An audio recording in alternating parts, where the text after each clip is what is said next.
Several years ago, I moved into a new apartment. This one was nicer than the previous apartment that I had been living in, and I was excited to live there. I got a one-bedroom place on the first floor of the building in an apartment complex that had a few different buildings. So after moving in, within probably 2 weeks of living there, I remember that I got this strange text message. I did not know who it was from because I didn't recognize the number. The text just said hi, and I ignored it, assuming it to be a wrong number or something. Several days later though, I got another text. It was from the same number, but it said, "I can see you." I found this to be more suspicious now. I wondered if this was actually a wrong number or maybe something else, but quite possibly it was just a prank from a random number. I texted back asking who it was. They did not respond though. I got up and went over to my window and closed the blinds. It was nighttime, and I had a very large window that led out to a patio. Next to that was a small courtyard that connected to the other apartment building. I wondered if somebody could in fact see me, but I didn't really think so. I didn't get any more texts for the rest of that night. Either the next night or the one after, I actually got a call though. When I saw the number was calling me, I hesitated before answering, but my curiosity got the better of me. Even though I was really nervous, I picked up. I said hello, and there was a pause before I heard a whisper of a man on the other end. He just said that he knew where I lived and that I was home. I didn't know what to make of this. I tried asking him who it was, but then he hung up on me. By now, I was really creeped out about this whole situation. After that call though, for a few days, there was nothing. Everything was fine and there were no texts or calls. I was starting to forget about it until late at night when there was a random knock at my door. I was in the other room and instantly thought that the knocking might be connected to the strange texts and stuff. I didn't want to answer it, so I didn't. The knocking continued on and off for about a minute or two. When it finally stopped, after a couple of minutes, I got up and checked the door as well as the hallway. There was nobody there anymore. I was really nervous, but I didn't go to the police or anything. For the next few days, nothing happened, and things were actually fine for a few weeks after that. It had all stopped, and I was really happy about it, but I didn't know why. Then I ended up finding out something crazy. There was this guy who lived in the apartment complex, and he had been arrested for stalking a woman who lived in the next building from mine. When I heard the details of the case, it sounded very similar to me. He had texted and called her repeatedly before somehow entering her apartment one night. She managed to escape and call police, leading to the guy being caught. When I heard this, I realized why it had stopped, because the man was caught. I'm really glad that they got him when they did.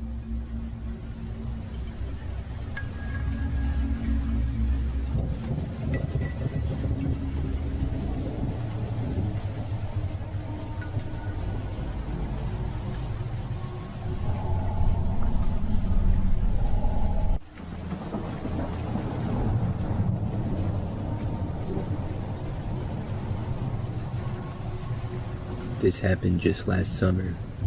I live by myself in what I would describe as a typical apartment. I have one bedroom, a bathroom, kitchen, and living room pretty much.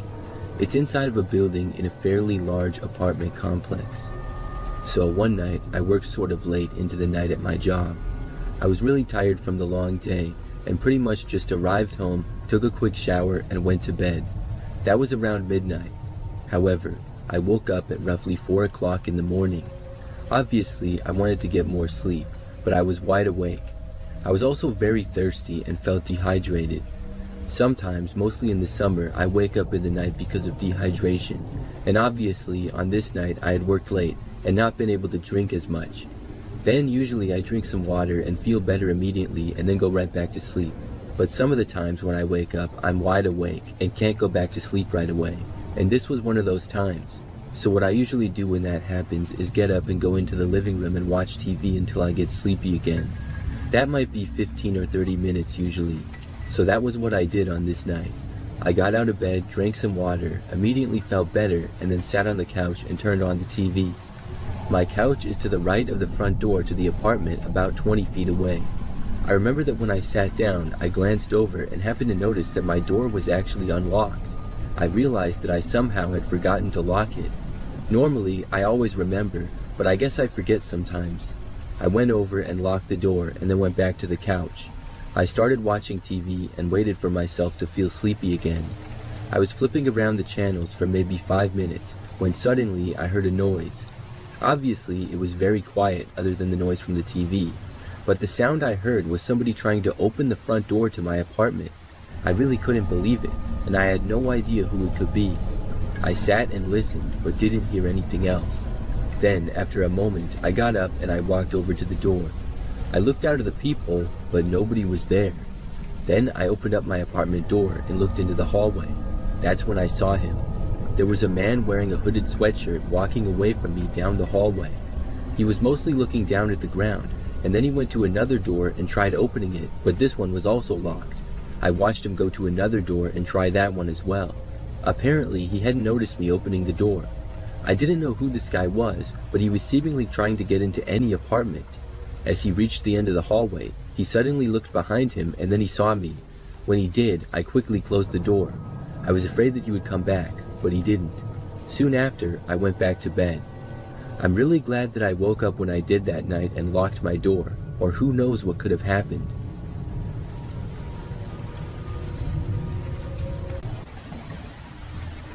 Many years ago, I used to live in this crappy apartment by myself. I had a 1-bedroom, 1-bathroom unit on the 2nd floor of the building. During the time of this event, I'd been living there for over a year. So one night, I was by myself, and I had been home for several hours. It was about 9 o'clock at night or so, and I was hanging out in the living room. I remember that I kept hearing the sound of somebody walking down the hallway. Like I said, the apartment was not the nicest, and it was kind of old. So the walls were pretty thin, and you could hear whenever somebody walked down the hallway. But it wasn't a big problem, because the building was usually pretty quiet, and there were maybe 10 or 12 units total on my floor. So it didn't happen very often where people would walk by. But I seemingly heard somebody walk back and forth down the hallway about 10 times in the span of like 5 or 10 minutes. After hearing this person walk by, I got curious as to what was going on. I got up and walked over to my door, and then looked out of the peephole. After looking out for maybe 10 seconds, I heard footsteps. Then I saw a man walk down the hallway right past my door. He was kind of tall, thin, and had sort of long hair, and I didn't recognize him as anybody who lived there, but I figured that he probably did. After walking past my door, he went down the hallway. I kept watching for a little bit, and then I started to walk away. But I heard the footsteps then coming back, like he turned around. So I walked back over to the door and looked out of it again. This time, the man started walking by again, but right as he got even with my door, he suddenly stopped, and then he turned his head and looked directly at my door. It was like he could see me, and I quickly moved back. It was really creepy. The guy started standing there right in front of my door.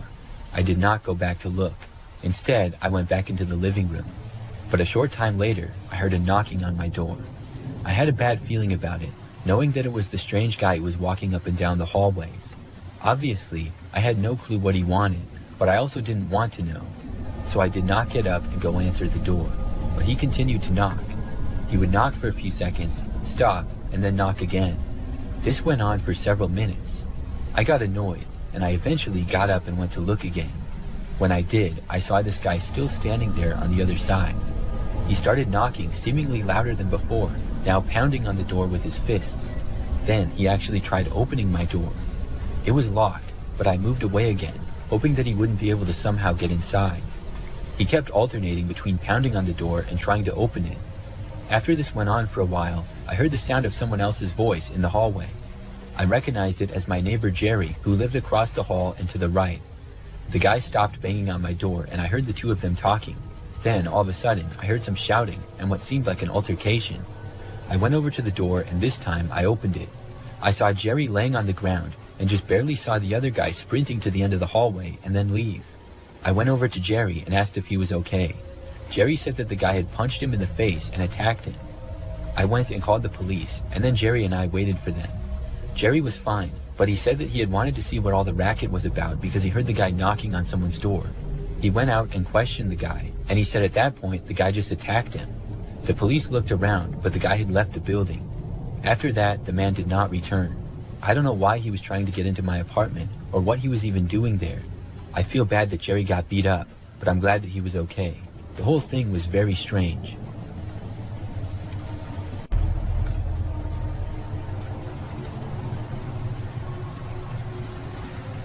A strange thing happened to me a couple of years ago. At the time, I lived in an apartment by myself. It was a 1-bedroom, 1-bathroom place, and I lived on the second floor of the building. Overall, the apartment was not the nicest, and it didn't have that many units in it either. I knew a few of my neighbors, but not all of them. One night, I was at home by myself, like usual. It was sometime at night, I really don't know exactly the time, but there was a knock on my door. I walked over and answered it, without giving it that much thought. A man was standing there. He was kind of short and had dark brown hair. The man told me that he was my neighbor from down the hallway, and he pointed a ways to the left. He asked me if he could come inside of my apartment to make a phone call. He said that his Wi-Fi was not working, and he didn't have any service on his phone at the time, so without the Wi-Fi, he couldn't make any calls. I was not comfortable with this. I told the man sorry but no. He said that he would be really fast, and I told him that I really couldn't help him. He kind of came across as a little bit sketchy to me for some reason. The man turned to walk away, and I closed my door. I was really curious afterwards. I had never seen the man before, and had seen most of the people who lived in the building because it wasn't all that big. I thought maybe the guy would knock on another person's door, and I quietly opened my door and looked around the corner to see him walking away. He walked all the way to the end of the hall, and then he went inside of the elevator. I was suspicious that he didn't even live here. At one point or another, I had seen just about everyone that lived on my floor. After the man left, I went to one of the windows in my place. I looked out of it and to the guest parking lot where the main doors open up to. Now, there are assigned parking spaces for all the residents, and those are under the building. There's a small guest parking lot with like 10 spaces out front. I saw the man leave the building and then walk to an older looking car in the guest parking lot and drive away. He definitely didn't live here. So why would he lie to me and claim that he did? I didn't know, but the fact that he wanted me to let him inside of my apartment kind of creeps me out. He certainly made up the whole story about his Wi-Fi being down and him not having any cell phone service. I'm not sure how he got into the building in the first place, but most likely somebody else let him in when they were entering. After that night, I never saw him again. That pretty much confirmed to me that he didn't live there. I'm really glad that I didn't let him inside of my apartment.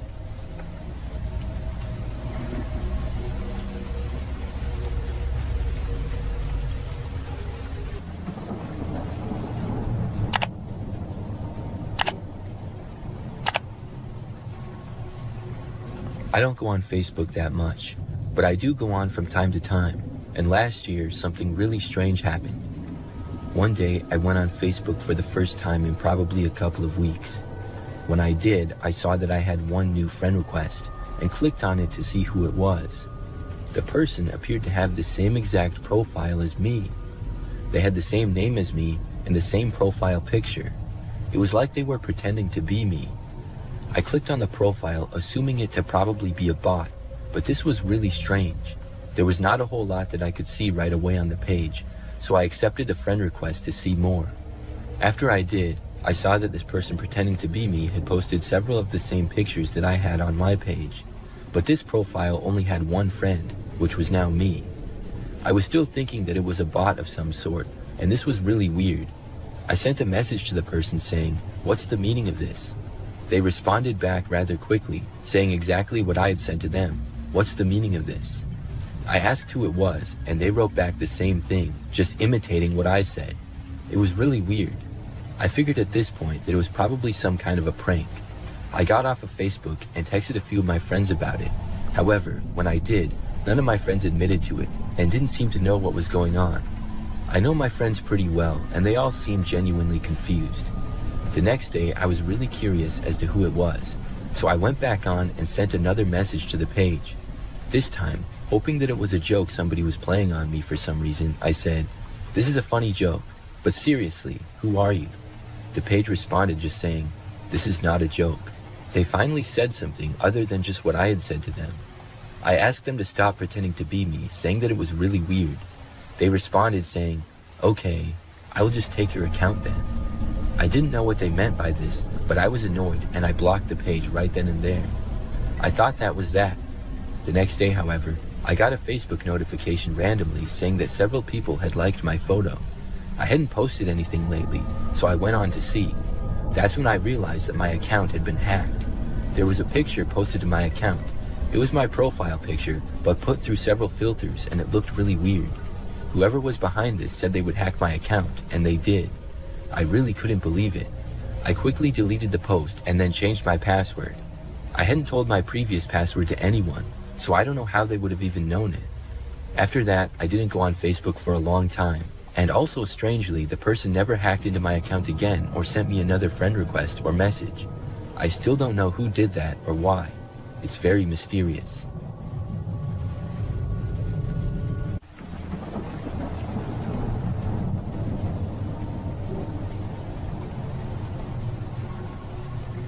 I used to live in this old apartment when I was younger.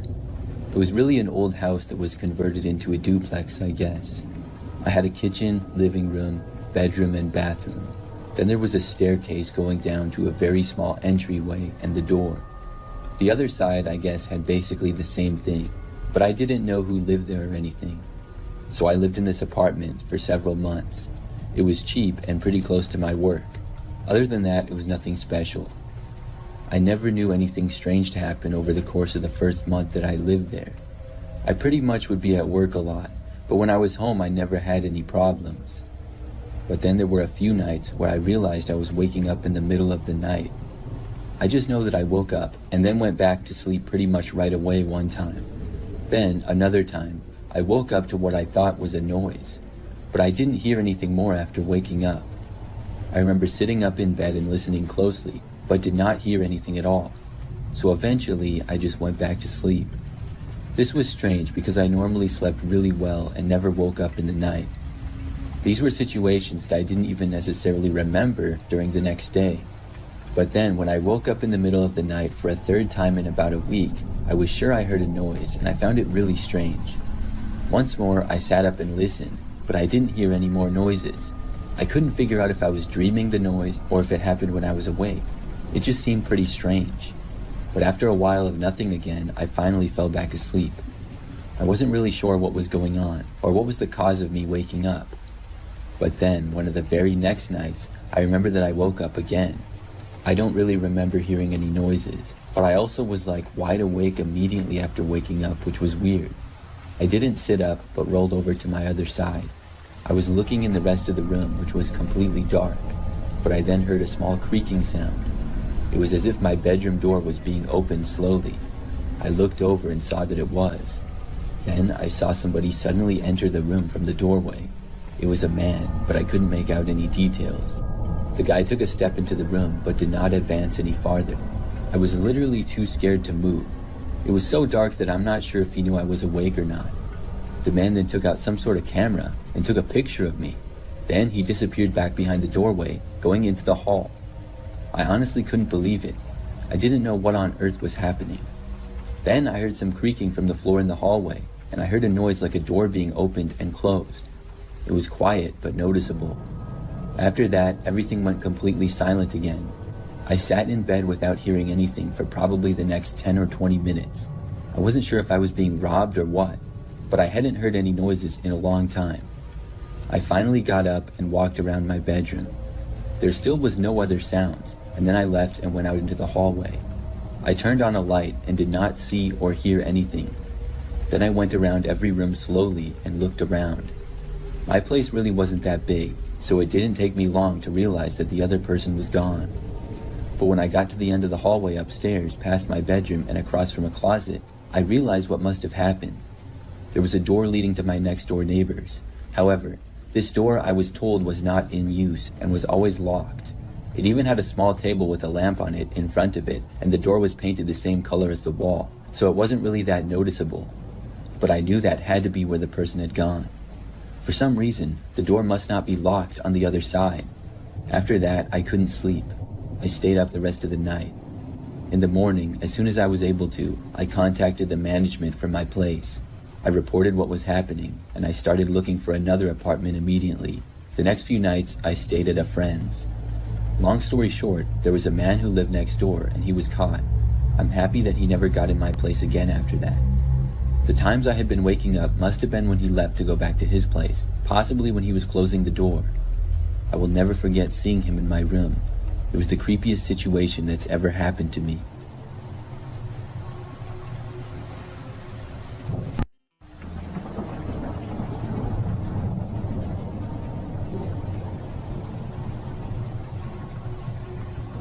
I was about 8 years old, I remember that I took a train one time with my older sister. She would have been 15, I think, and we were going to visit our grandparents. It was just us two, and we were just going for the weekend. Our grandparents lived a few hours away, but there was a train route that went from our city to theirs. My sister and I liked trains, so we wanted to take the train there, and our parents agreed. I remember that we first got to the train station in our city, and it was pretty busy there. Soon we boarded the train and got into our seats. The ride was pretty smooth, and we sat by the windows and watched things go by. I would say that the train was almost completely full with passengers. When we arrived in our grandparents' city, we got off the train along with most of the other people. Some of them were staying to go to the next stop though. So my sister and I walked into the train station, and I guess our grandparents were not there yet to pick us up. As we waited, my sister said that she was going to use the restroom.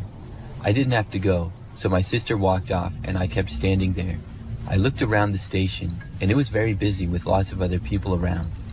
After about 2 minutes or so, I remembered that this woman approached me. I didn't know who she was, but she pointed out to the train and said that my sister was boarding it. I figured that we had to go back on the train, and this wasn't our stop, so I started to walk over.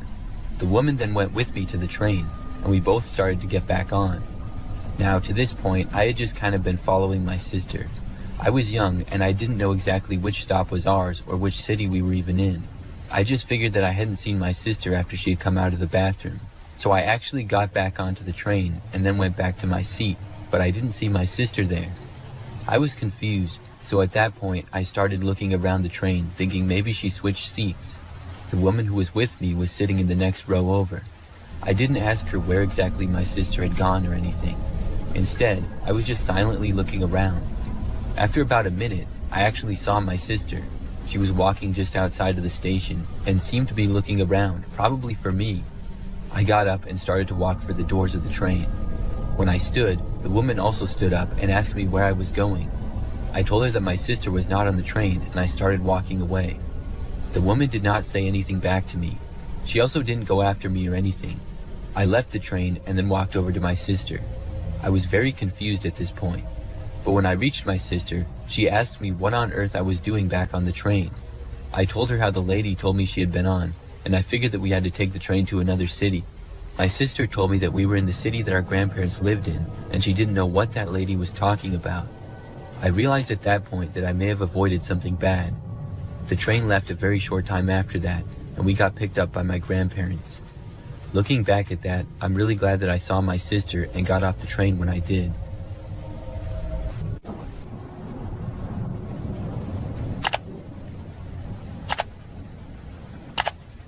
The house my husband and I have lived in for a while now has an Airbnb next door as neighbors.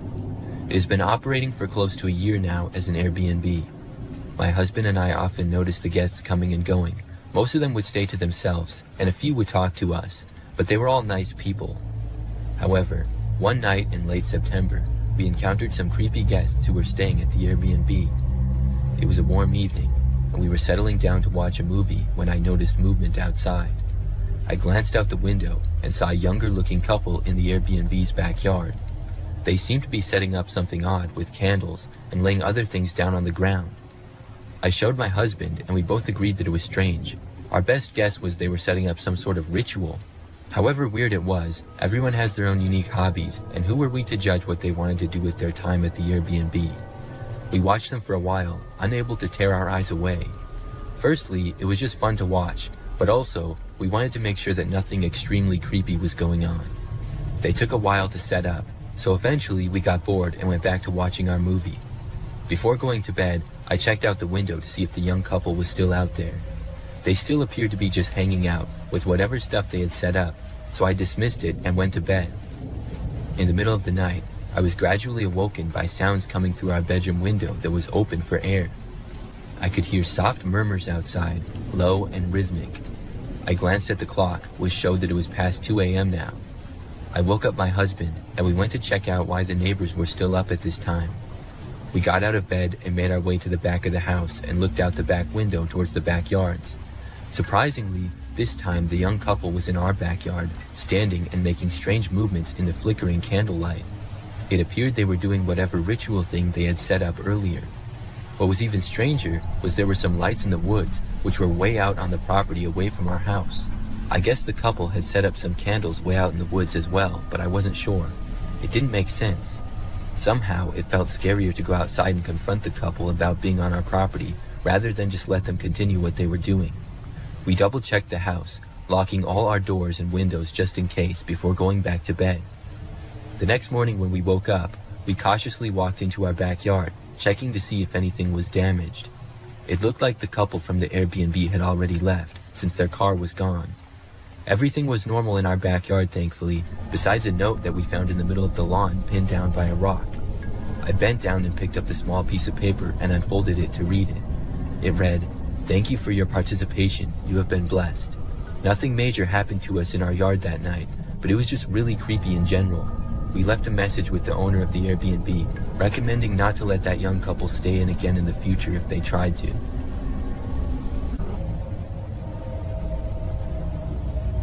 It was a Friday night, and my friends and I decided to hang out at the park. We were bored, and the night felt perfect for some fresh air. Around 10 p.m., we heard a car approaching. It was slow, the headlights cutting through the darkness. At first, we didn't think much of it, but then we noticed it was moving towards us. As it got closer, we could see that it was an old beat-up sedan with the windows tinted, so we couldn't see who was inside. "Probably just somebody passing through," I said, trying to shrug it off. But as soon as it got closer, the car stopped right in front of us. We looked at each other, unsure of what to do. The engine idled, and the driver's side window rolled down. Staring out the window that had just been rolled down was a clown, complete with a painted face and wild hair. He had a wide grin that looked more unsettling than friendly. "What's up, kids?" he shouted, his voice high-pitched, and he asked us if we needed a ride. We all exchanged nervous glances. Nobody said anything, and we just hoped that he would drive away. There was something off about him, his smile and the way his eyes seemed to be darting around. The clown called out to us again, saying, "Come on, don't be shy." My friend Sarah was the first one to say anything, as she whispered to us that we should leave, her voice shaking. She stood up, and we all followed her lead, backing away from the bench. "Wait, where are you going?" the clown asked, still grinning. "I'm just trying to be friendly," he said. We turned and ran towards the nearest exit of the park. I looked back once, and the clown was still sitting there, his smile now more sinister. We didn't stop running until we reached my house. Out of breath, we piled into the living room, slamming the door behind us. We tried to laugh it off, but the mood had shifted. We were all on edge, checking the windows to make sure that the clown wasn't following us. We eventually relaxed a bit and put on a movie. Hours passed, and at around 1 a.m. after the movie was over, my friends began to leave one by one. After the last one left, I locked the door and turned off the lights. I settled onto the couch, thinking I might finally get some sleep. But then I heard a faint sound outside, an engine slowly driving up the street. I walked quietly to the window and peeked through the blinds. There it was, the same old sedan from earlier, and the window rolled down with that same clown staring straight at my house. His face was illuminated by the dashboard lights, and his grin seemed wider than before. He just sat there, motionless, as if waiting for me to make a move. I backed away from the window, my mind racing. I wanted to call the police, but I didn't want to draw attention to myself or risk being seen. I stayed away from the window, pacing in the dark. The engine continued to run, and I could hear the faint sound of some circus tune music playing. Minutes stretched into what felt like hours. I didn't want to look, but curiosity gnawed at me, so I moved back to the window to take a look outside. I could see the clown now tapping his fingers against the steering wheel, still wearing that disturbing grin. Suddenly, he turned his head towards my window, as if sensing I was watching. My heart stopped, and I ducked down quickly, wondering if he had seen me. After what felt like an eternity, I heard the car door slam. I held my breath, waiting for the sound of footsteps, but instead, I heard the engine rev and the car speed off into the night. That image of the car and clown inside scared me for a while, and for the next couple weeks I was paranoid, always checking around me if it was nearby, especially at night.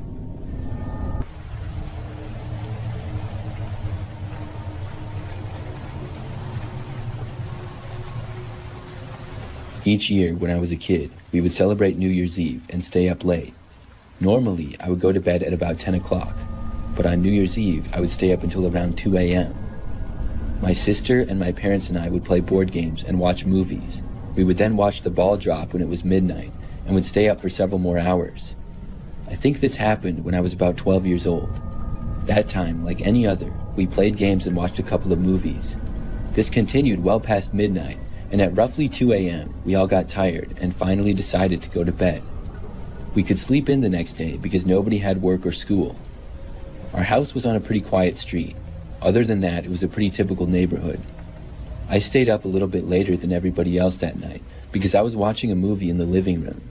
When it ended, I finally went to bed. I remember getting back into my bedroom and turning out the lights. When I did, I could see very clearly into the front yard because of the moonlight. There was a woman standing in our yard. She was not facing me and I didn't recognize her. I walked over to the window, and when I did, the woman turned and faced me.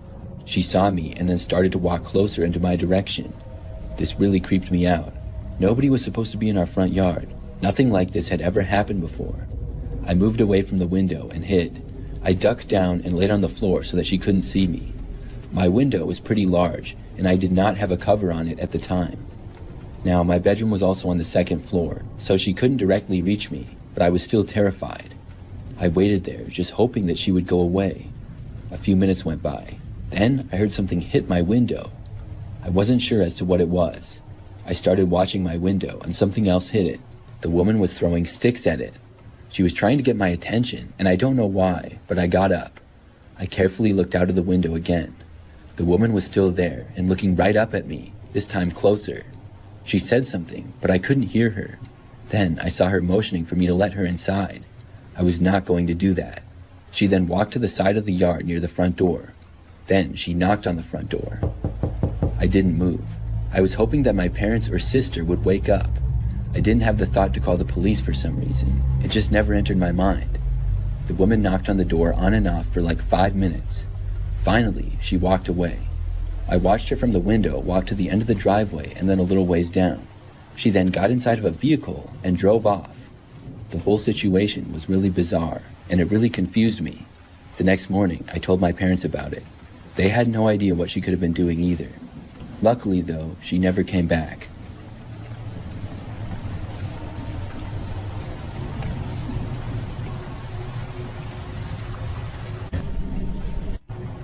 I was selling a desk on Facebook Marketplace a few years ago. It was a pretty nice desk in my opinion, and I had bought it from IKEA just 2 years prior. However, I was going to be moving and I decided to get rid of it. During this time, I lived in a smaller house by myself. I remember that after I made the listing for the desk, it took a couple of days before I got any responses. When I did, I got a message from a man named Charlie. He said that he wanted to buy the desk. There wasn't a whole lot of conversation between us other than that. I was happy that somebody wanted to buy it, and I made sure that he was good with the price, which he said that he was. I thought the price was reasonable, so I was glad to hear that, and then I gave him my address. We agreed that he would come by the next evening at about 5 o'clock. And when the next evening rolled around, I had the desk just inside of my front door for Charlie to come and buy. He got there at about 5, and I let him inside of my house. Charlie was skinny with somewhat curly blondish hair. He was wearing a sweatshirt. After we said hi to each other, I showed Charlie the desk and I told him that I could help him take it to his car. Charlie went up close to the desk and looked at it. After a short time, he told me that the desk did not look like it did in the pictures. I asked him what he meant. I was very confused because it was exactly the same as the pictures. I had taken them just days prior when I had listed the desk, and I really hadn't touched it since. Charlie said that it just wasn't how he thought it would be. Then he said that he decided not to buy it. I was disappointed, but I said okay. Then he turned and left. I was confused by what he had said. I'm not sure what exactly he was expecting, because in my opinion, the desk was just as it was advertised in the listing. I decided to just move on, and hopefully somebody else would want to buy it. So the night went on, and I ended up staying up pretty late. It was nearly midnight. I was in the other room, and I heard the sound suddenly of somebody trying to open the front door. When I heard this, I walked over and looked out of a front window. I saw a man standing there, wearing a hat that was mostly covering his face. But I then realized that this was Charlie. I didn't know what he was doing. After literally trying to open my front door, he then walked away, but he didn't leave. Instead, he walked around to the back side of the house. He tried that door, which thankfully was locked. After that, things were quiet for a bit. Then he returned to the front. This time, he actually knocked on the front door of the house, but I was not going to answer it. After being at the front door, he moved to several windows. It seemed like he was trying to look inside. I had covers for most of them, but I could still see his shadow on the other side. After he was still in my yard prowling around for that long, I decided to call the police. I told them the whole story, and within 10 minutes, an officer was there. Meanwhile, Charlie had stayed there the whole time. When the police arrived, he tried running, but was quickly caught. He did not break in, and I think he ended up getting off for the most part. I have to think, though, that he was trying to find a good place to break into my house. I'm really glad that he didn't.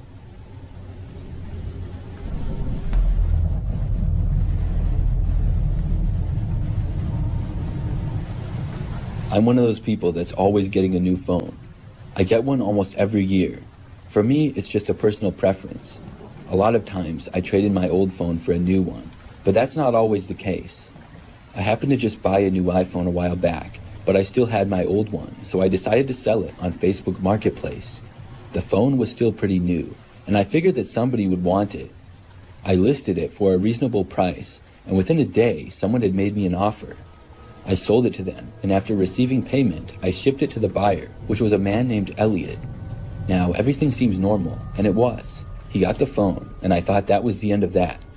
But maybe like a week later, I got a friend request on Facebook from Elliot, the buyer of the phone. I didn't know him at all, other than that he bought my phone. I clicked on his profile, and I knew that he lived in the same state, in a city that was like an hour or two away. When I clicked on his profile, though, there wasn't all that much information because we weren't friends. I thought that it was kind of weird, though, so I declined his request. The next day, he sent me a message. He asked me why I declined his request and said that he really wanted to be friends with me. I told him, "I just sold you the phone. I don't know you at all other than that. Please don't take it personally. I just don't know you." He kept sending me messages, though. He called me some things that I will not repeat here, and he seemed pretty angry. At that point, I blocked him. It was really strange to say the least, but I thought that was the end of it. Now, Elliot did not contact me through Facebook or any other social media for that matter after that. What he did was much worse.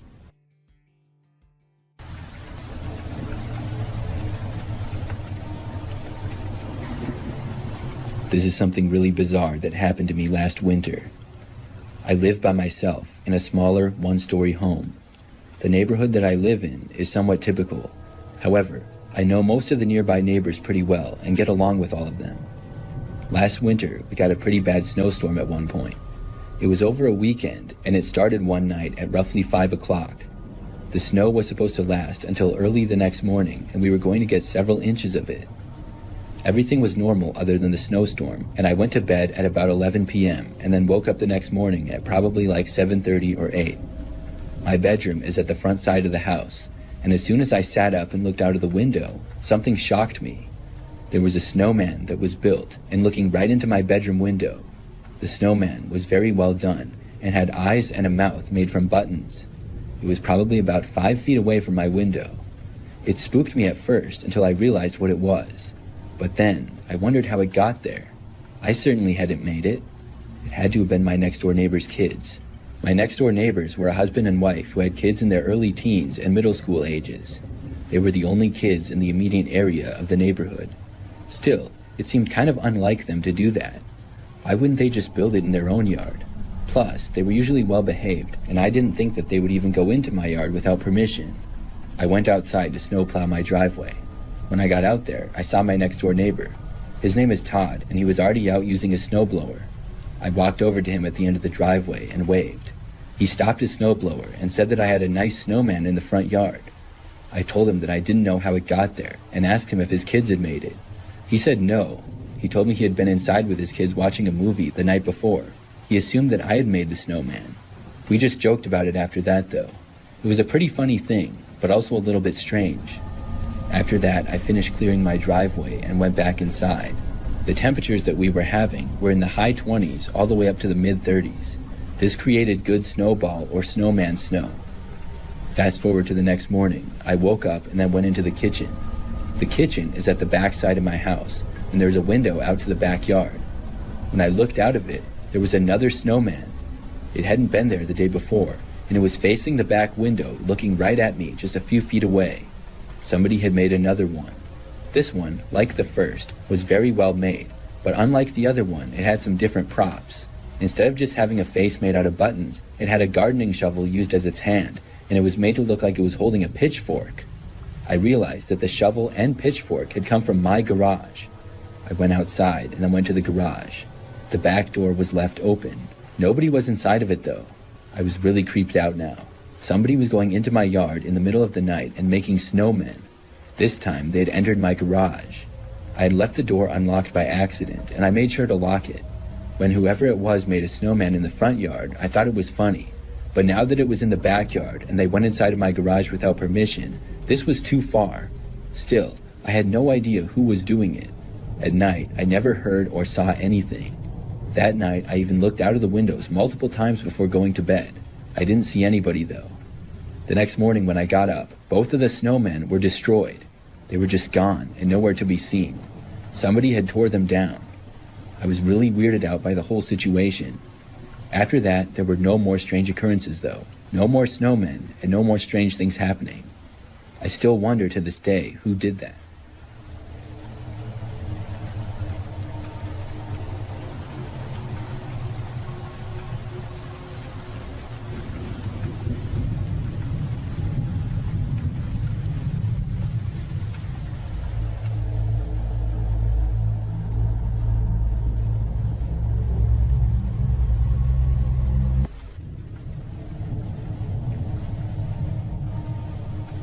A couple of years ago, my phone broke.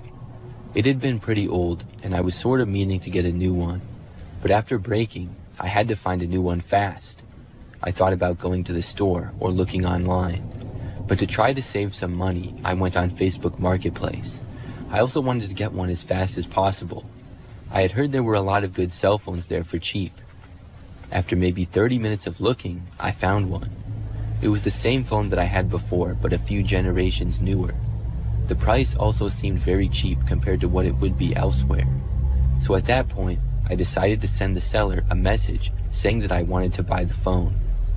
Now, the seller's Facebook account was pretty mysterious. Their name was just JM. I clicked on their profile, and they did not have a profile picture. There wasn't much information about them either. Still, I didn't think that was too big of a deal, and I contacted them. It did not take long before I heard back. The seller, Jay, I guess, told me that I could buy the phone as soon as that night, and I agreed. I suggested that we meet at a local shopping center. However, Jay said they could not do that because they had kids and could not leave their house. Instead, I was supposed to come over that night. I said okay, and I agreed to it. I understood that people with kids probably wouldn't be able to just go whenever. So I was given an address, and that night I drove to it. It took maybe 15 minutes to get there. It was a little bit far away in an area that I had never been before. When I got to the address, I saw that it was a house that looked slightly run down, and there didn't appear to be any lights on inside. The whole neighborhood looked a little bit run down, and the houses had fairly large properties. I had no way of texting the seller that I was there because of my phone being broken, but I had my watch, and I was right on time for when we agreed. So I walked up to the front step and rang the doorbell. After maybe 30 seconds, the door started to open. There were two doors, a screen door and then an actual one. The inside door opened just a few inches, and I saw a woman was standing behind it. She told me to go around to the back and then close the door. So I walked around to behind the house and then entered a back door there. This led into a dimly lit kitchen area.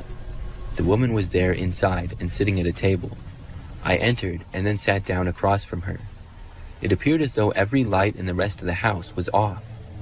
We both just sat there in awkward silence for a few moments. Then I mentioned the phone, saying I would like to buy it. The woman said that she would go and get the phone and got up. I kept sitting at the table. She left the room and I waited at the table. The whole thing so far had seemed really strange. As I looked around, I saw no signs of her having kids. So I waited at the table for at least a good 5 minutes.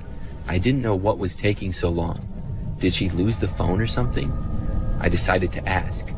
I called out asking if she was okay, and she called back from the other room saying yes, and it would just be a moment.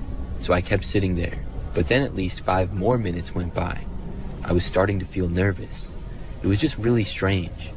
When she left the room, she didn't turn any other lights on either. I could barely see around the kitchen as it was. Eventually, I got impatient and I stood up. I walked to the end of the kitchen and to the entrance of what appeared to be the living room. There was no sign of the woman. I called out again, asking what was taking so long. This time, though, I got no response. I kept standing there looking into the living room, and there was a hallway at the end of it. It was really dark, like I said, but after standing there for like a minute, I thought I saw the woman cross the hallway. She did not bother to say anything or acknowledge me. This was really weird. I walked back into the kitchen. I thought about things, and then I decided to just leave. This whole situation was creeping me out, and I didn't know what was going on. So I walked over to the back door, left, and then walked back out to my car. When I did, I looked back at the house. I saw now that one of the lights was on in a front window which hadn't been before. The woman was looking out of that window and staring at me from inside. It just really creeped me out. I got back inside of my car and drove home. After that, I went and bought a cell phone from the store.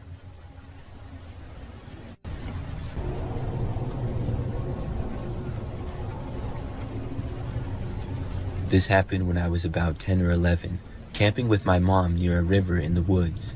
It was just the two of us out there, no one else around. The nearest farmhouse was a couple of miles away, but we were mostly alone. We had the tent set up and a small campfire going when a little before dark, this man arrived to our site. The area we were in was open to anyone wanting to camp, so it wasn't strange to see somebody else, but he had no gear with him at all. He made conversation with us and eventually came around to warning us that there were wild dogs in the area that we needed to watch out for. My mom and I were slightly uncomfortable because he didn't leave and said that he would stay at the campsite a while to protect us from the wild dogs. My mom hinted several times that we would be fine and that he was free to leave because we didn't need his protection. But he didn't leave. He stayed a long time, but there wasn't much we could do because it was a public campsite. He had the right to be there if he wanted, even though he had no camping stuff with him. Eventually, my mom told the man that we were going into our tent for the night, thanked him for keeping us company, and said that he could leave and we would be fine. I asked my mom quietly if he was going to hurt us, and she said of course not, but I could tell by the way her voice cracked that she was scared too. We didn't want to provoke him, but we didn't want to make him feel like we were scared either. So we just crawled into our tent while the man kept sitting on a log at the fire pit. I don't think my mom slept that night, as she had a knife close to where she lay in the tent. I watched the man through the flap in the tent for a while. At one point, while sitting by the fire, he pulled out a long knife and started sharpening it on a stick. He just stared down at the blade and ran it along the stick, making these slow scraping sounds. I asked my mom if he was going to kill us, and she kept saying no, but I could tell that she was worried. She tried not to show it, but she was prepared for the worst. I eventually fell asleep, but woke up a lot to see my mom was still awake, lying there and listening to the scraping sound of the knife on the stick. By morning, the guy was gone. I wasn't sure how long he had stayed or when he left. After packing up our gear, we stopped by the nearest farmhouse to tell somebody about the strange man. At the farmhouse, the old man there listened to our story, then kind of chuckled and said, "Oh, that's just Ivan. He means well, just doesn't know how to mind his own business." Apparently, he lived on a farm nearby, and the old man promised us that he'd have another word with his neighbor, reminding him not to be so rude and strange. A few years later, after our camping trip where we had met Ivan, I saw something disturbing. I was watching the news, and a man had been arrested who was a suspect in several missing person cases. They showed his photo on TV, and even though it had been a few years ago, I instantly noticed it was the guy who had been with us at the campsite. His name was Ivan Milat, a serial killer who had been picking up hitchhikers along the highways and killing them, and burying their bodies in the woods right across the river from where we had camped. I can't even describe the way I felt when I realized it. The guy who had been lurking outside our tent, sharpening a knife, talking about wild dogs, had been a serial killer. We had come so close to him, and I had no idea at the time. I don't think I'll ever forget that night and how lucky we were, but it still haunts me. experience.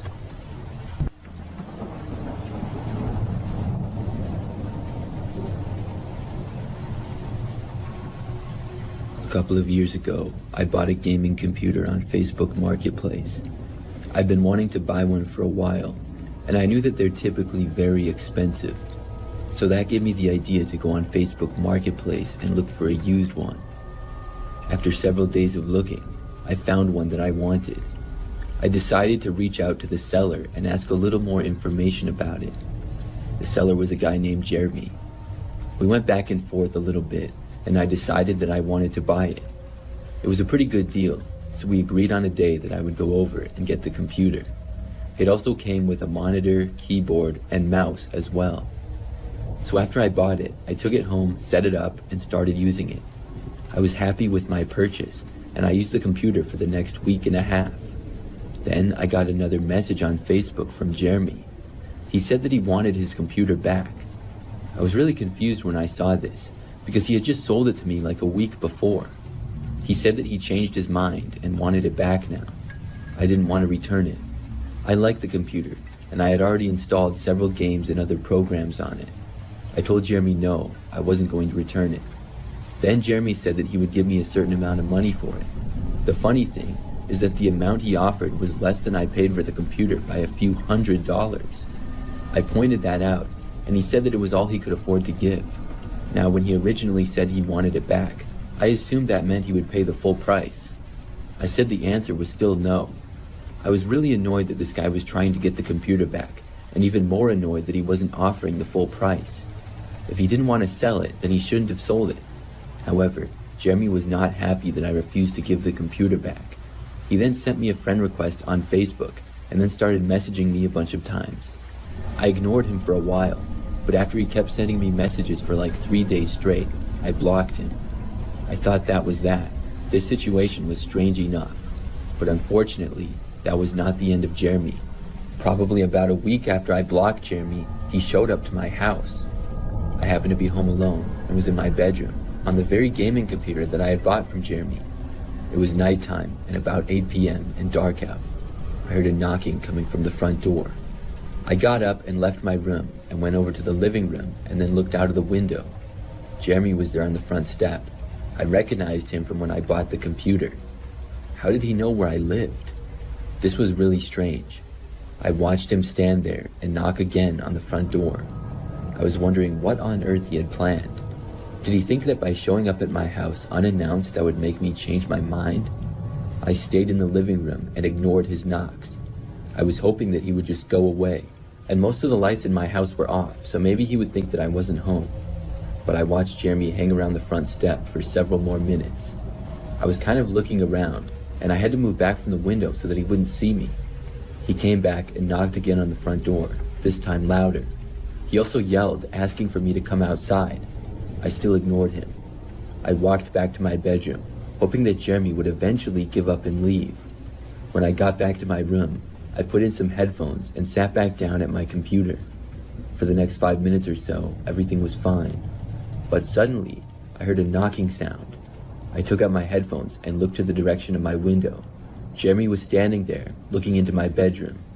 I got up and ran over to the window and closed the blinds. Jeremy started yelling at me, but I couldn't really hear what he said very well. I left my bedroom and went back towards the living room. By that time, Jeremy had made his way back towards my front door. Then he started banging on it again. I went over to the door and shouted to him that I was going to call the police. Jeremy yelled at me to give the computer back. Then I called the cops. I told him what was going on, and Jeremy still wasn't leaving, and he continued to stay there, even after I got off the phone with the police. But unfortunately, he finally left just moments before the cops got there. I talked to them, gave them a description of Jeremy, and told them my side of the story. After that, the police left and said to call back if Jeremy ever returned. I was afraid that he would, but luckily he didn't. I still have a hard time believing how crazy it was, and I can't believe that that actually happened.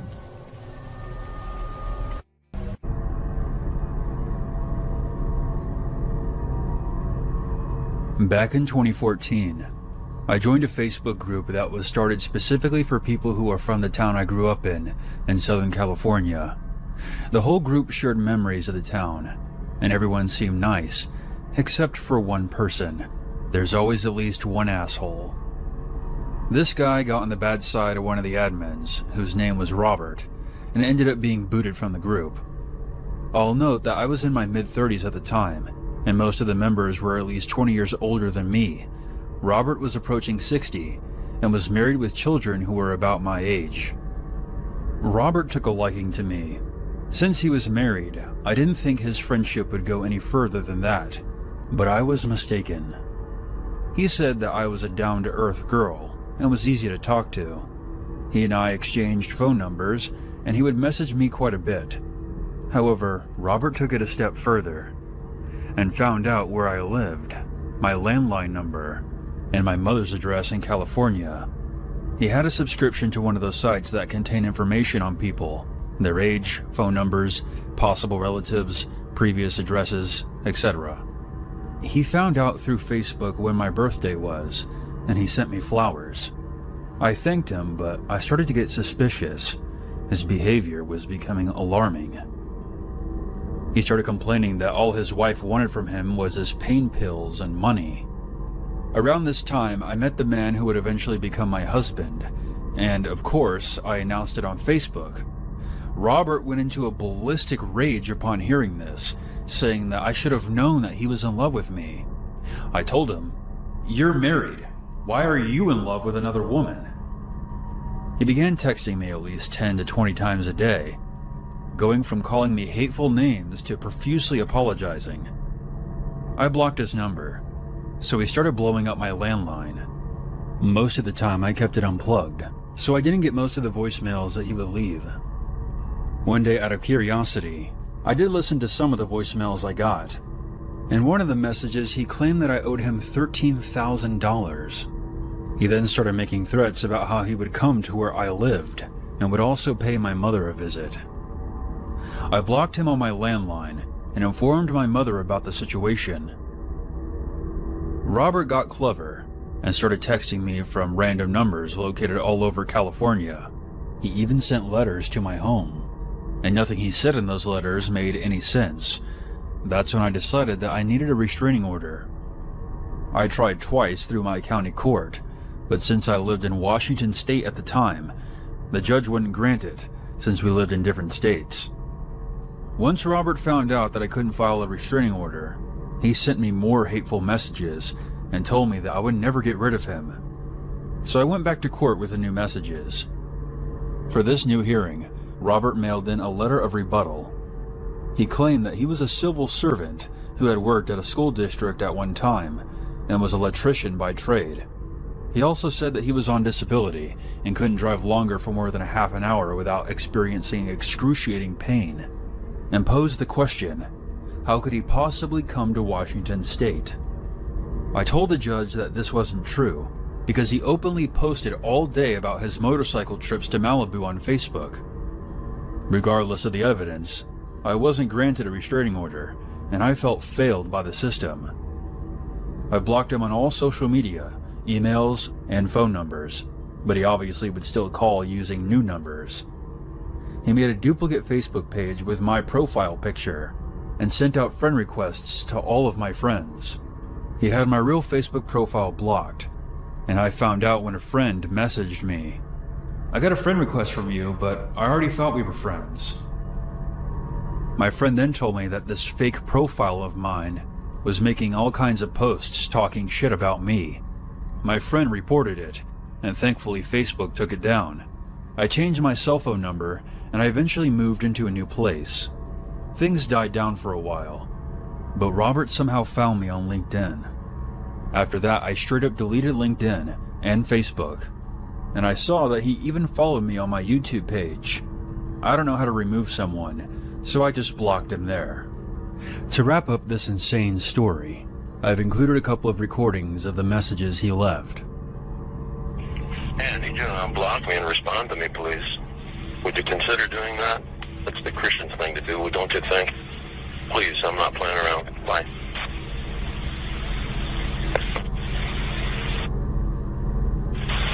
Hello, look, if you don't respond to me, you're not leaving me too many choices here, and there only leaves me one, and I don't want to do that, and I don't want to blindside you. I wish you would just talk to me. We could work this out, but obviously you don't want that. But you're not leaving me much of a choice, and I won't be going after a paycheck.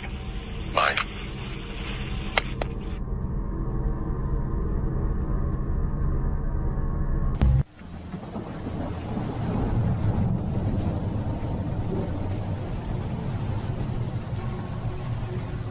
This is a story that took place back when I was a kid.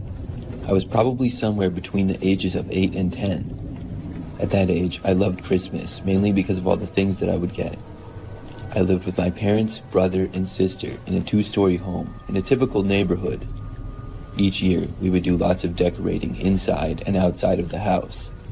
Our Christmas tree would go in the corner of our living room, and all the presents would go underneath it. On Christmas Eve that year, we went to my grandparents' house, and then we were going to my uncle's on Christmas. That night, on Christmas Eve, after we all went to bed, I had a difficult time falling asleep. I usually did when I was a kid because I was always so excited for Christmas. I finally was able to doze off for a bit, but woke up sometime later when it was still the night. I remember just turning over to try to go back to sleep, but then I thought I heard a noise. It sounded like it was coming from downstairs. My bedroom was the closest to the stairs, and even I could barely hear it. I looked at the clock, and it was 2 a.m. I didn't know why anybody would be up at this hour. Being that young and a curious kid, I decided to go and look. I left my bedroom and then walked a few feet to the railing of the stairs that overlooked the living room.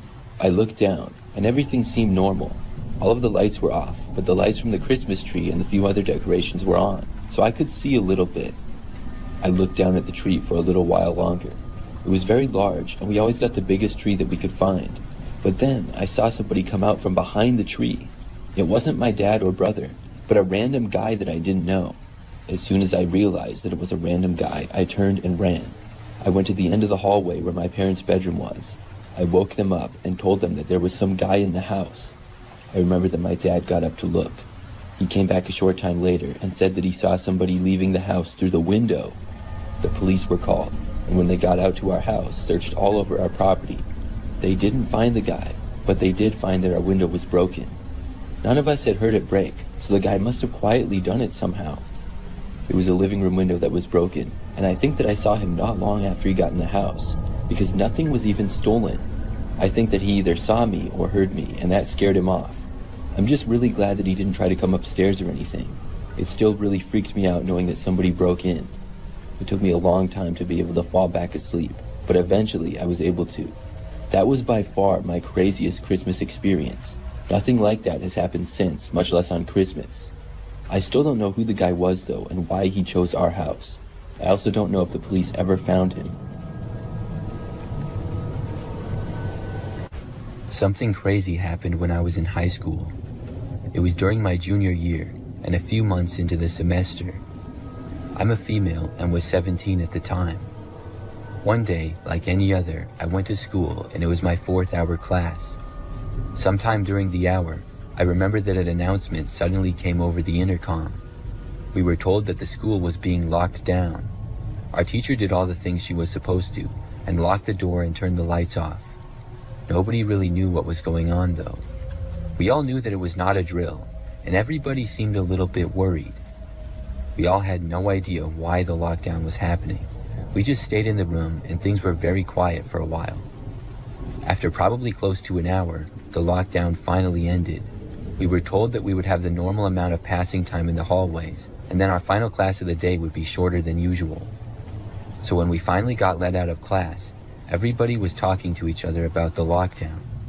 I was on my way back to my locker to drop my books off and get the ones for my next class. But before I could get there, I was pulled into the principal's office. I just remember that I saw the vice principal come up to me and ask if I could go with him. He said that I was not in trouble, so I followed him and we went to the principal's office. Then him and the principal both had me sit down and they told me what was going on. I was told that the school had been in a lockdown because a suspicious man had been seen inside the school during the class period. They went on to say that he was seen near the lockers but ran away when questioned. Unfortunately, he somehow left the school before the police got there and had escaped. The grounds were searched, and he was not on or near school property anymore. But when he was inside, he had opened one locker, which happened to be mine. He had brought a bolt cutter, which he had used to break open my locker. This obviously could have been used as a weapon as well, but the man unfortunately escaped with it. I was asked if I knew anybody who would do that or why, but I didn't know anyone. When they gave a basic description of the man to me, I had no idea who it was. I was really just as confused as anyone. I told him that I didn't know. After that, I looked through my locker and nothing appeared stolen.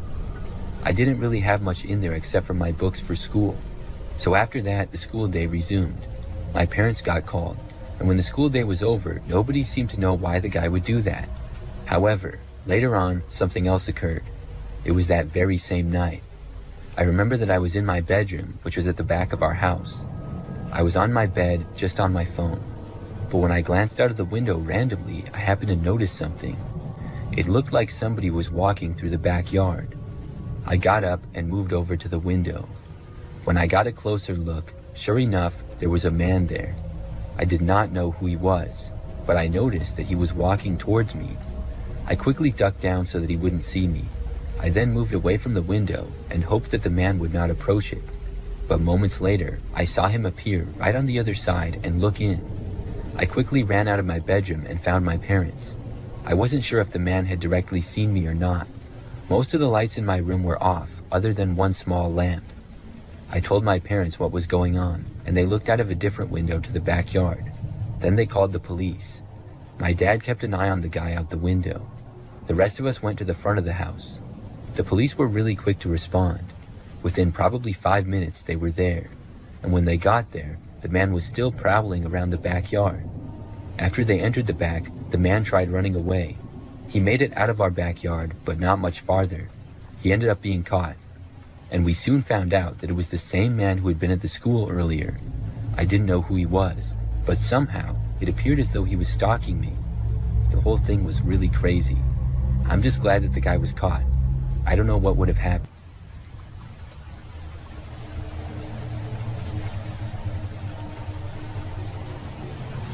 It started one Saturday afternoon when I was sitting in my living room, scrolling through social media. I switched to a new phone and a new number a few months ago. My old number was still active, but I didn't think much of it because it had been quiet. Suddenly, my phone buzzed, and when I looked down, I saw it was a text from my old number. The message read, "I see you." It was odd because I thought it was just some spam or a wrong number, so I shrugged it off. A few hours later, another message came through saying, "You don't remember me?" I had forgotten to change my number on a few accounts, so it was possible that somebody had gotten a hold of it. I decided to reply, trying to keep it light, and I typed back, "Who is this?" The response was quick and said, "You know who I am."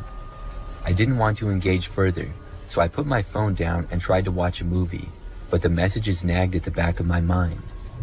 The next day, the texts continued, saying more creepy and odd things. I stopped replying for a while. Monday brought more messages, saying things such as, "I'm closer than you think," and "You'll remember me soon." I debated calling the police, but what would I even say? Somebody is texting me creepy things from my old number? It felt ridiculous. By Tuesday, I was on edge, and I couldn't focus at work.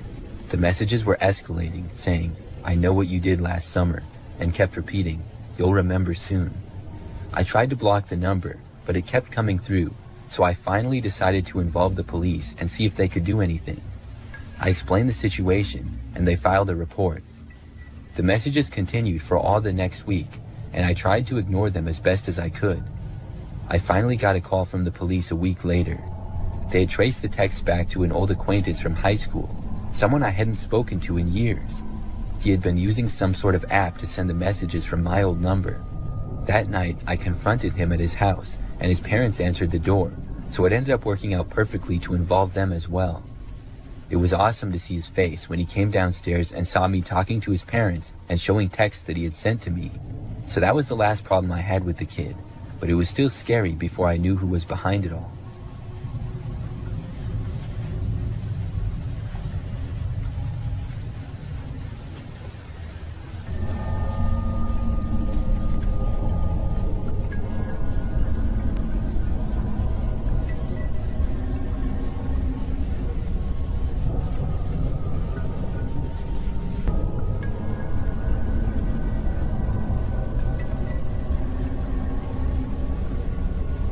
Something weird happened to me last week.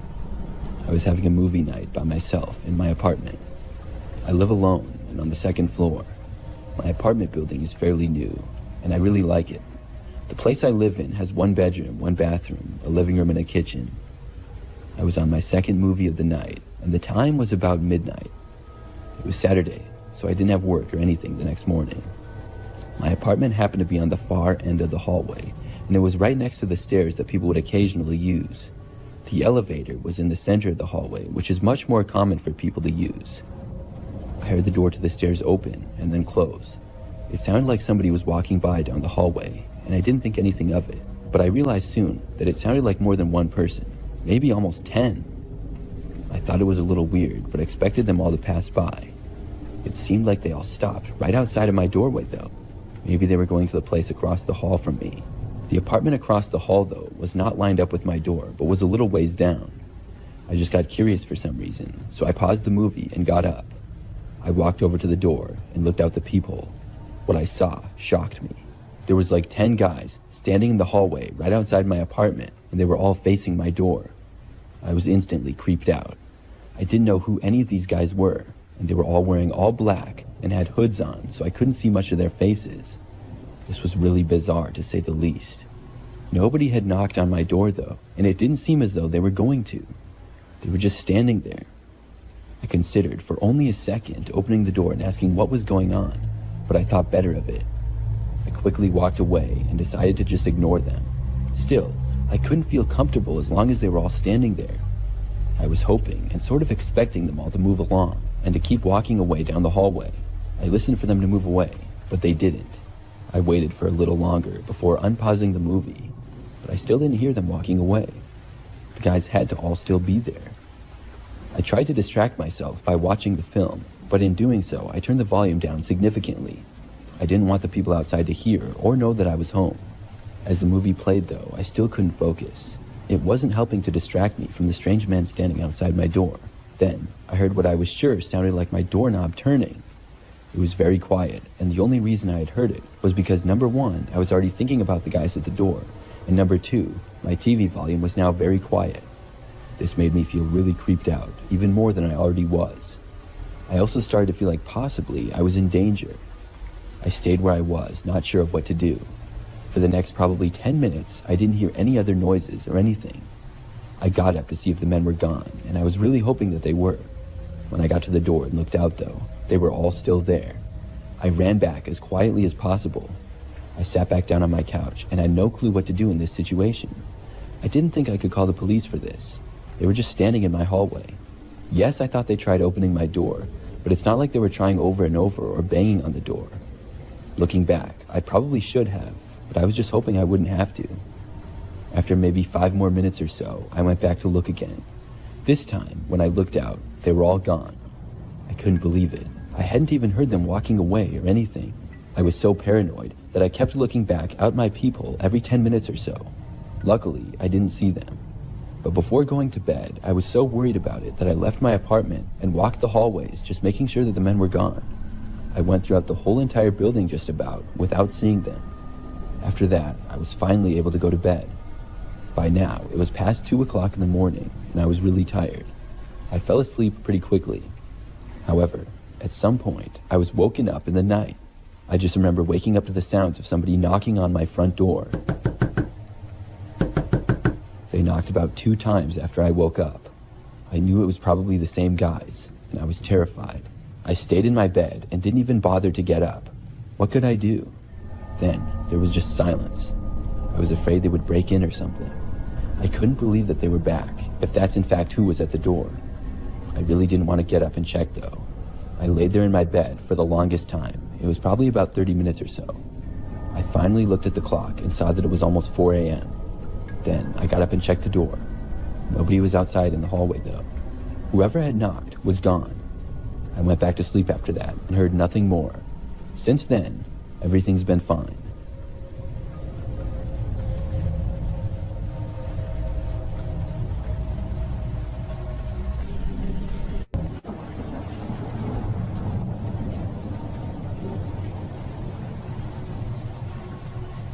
This story happened when I was in college. I was a graduate student living on campus about an hour away from my parents' house. When the week of Thanksgiving came, I went home after classes on Monday. We had the whole rest of the week off, so I would be staying at my parents' house for a little while. When I got back home, the second day, during the night, I was sleeping in my bedroom when I was awoken. Now, my bedroom is on the first floor, and it's on the front side of the house. It was the middle of the night, and I thought that I heard the sound of a knocking on my window. It was really creepy. I sat up in bed and looked over to the window. There was a curtain covering it, so I couldn't really see anything. I did not hear the knocking again, so I got up, walked over to the window, and looked out of it. When I looked around the yard, everything seemed fine, and I didn't notice anything. I still didn't know what made the sound, though. I went back to my bed and sat down, still looking in the direction of the window. That's when I saw something move past the window, only for a brief second.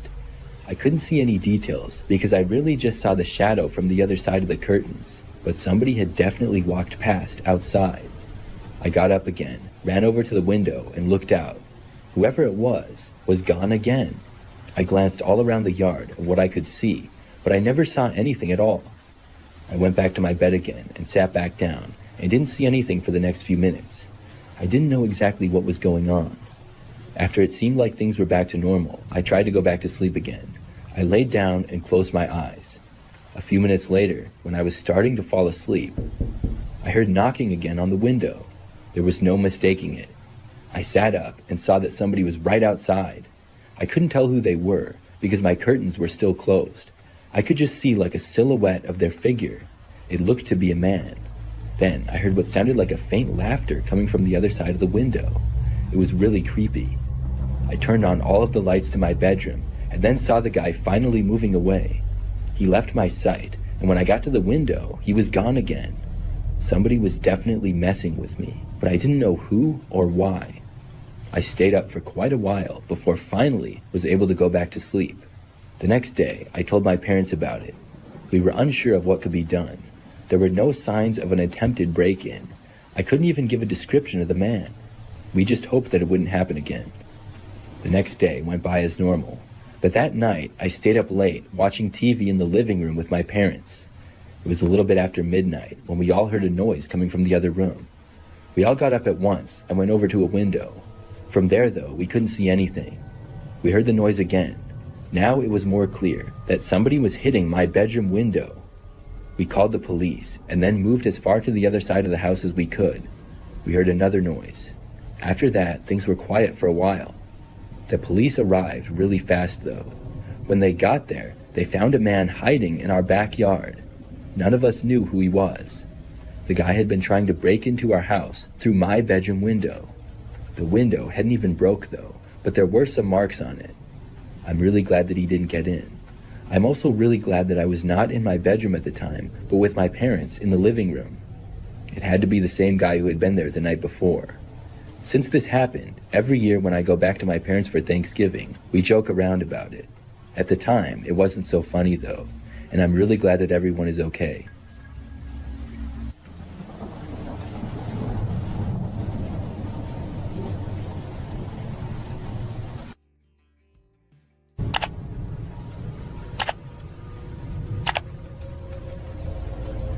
This is something that happened back when I was a freshman in high school.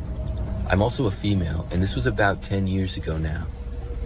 So the story begins when I got this friend request from a random guy on Facebook. I looked at his profile and saw that he appeared to be around my age, and we did have a couple of mutual friends. His profile said he went to a different high school, but it was one that was nearby in just the next city over from mine.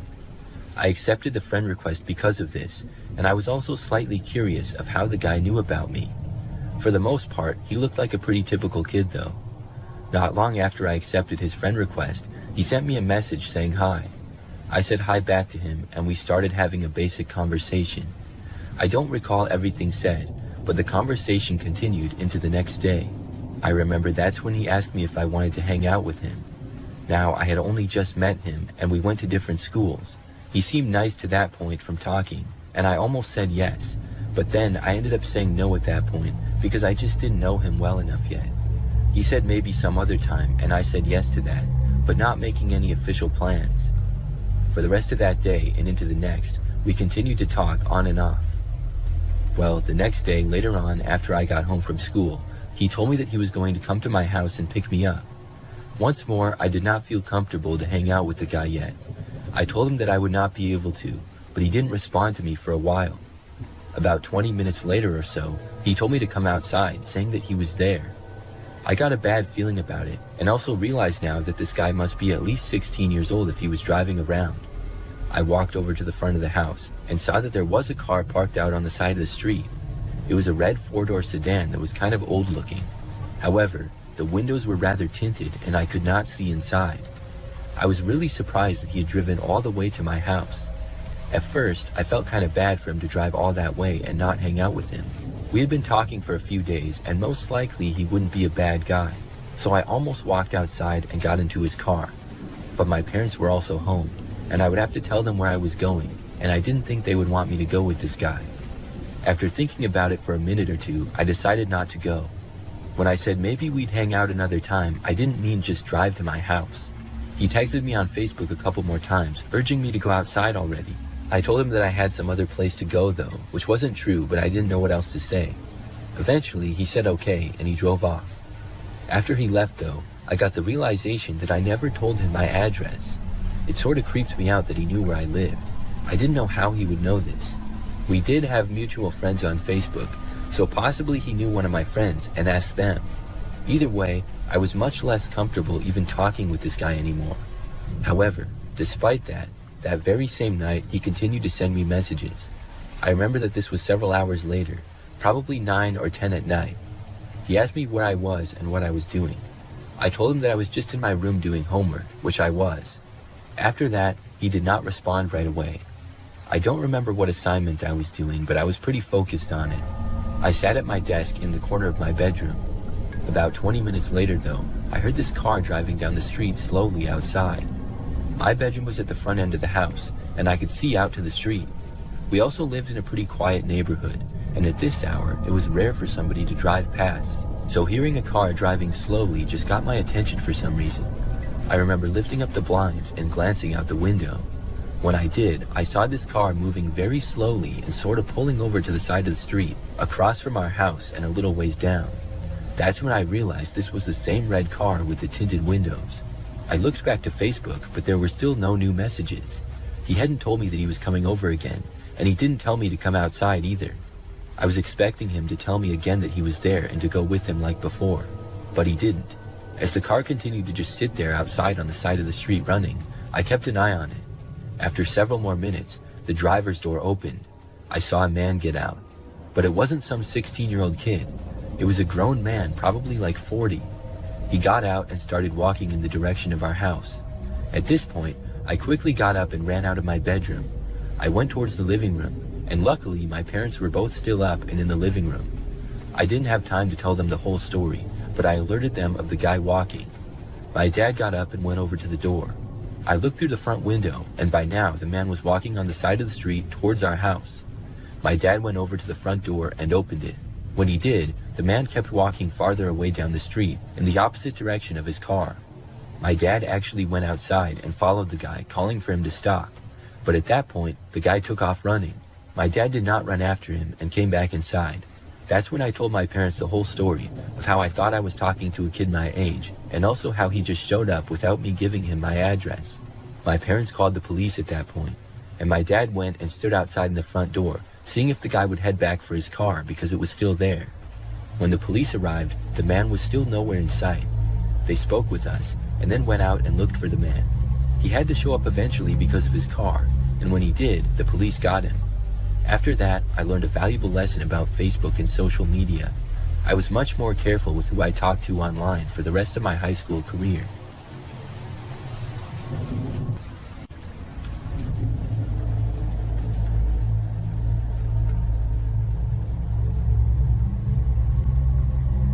So, me and my friends used to have this group chat that was mostly for sending stupid memes.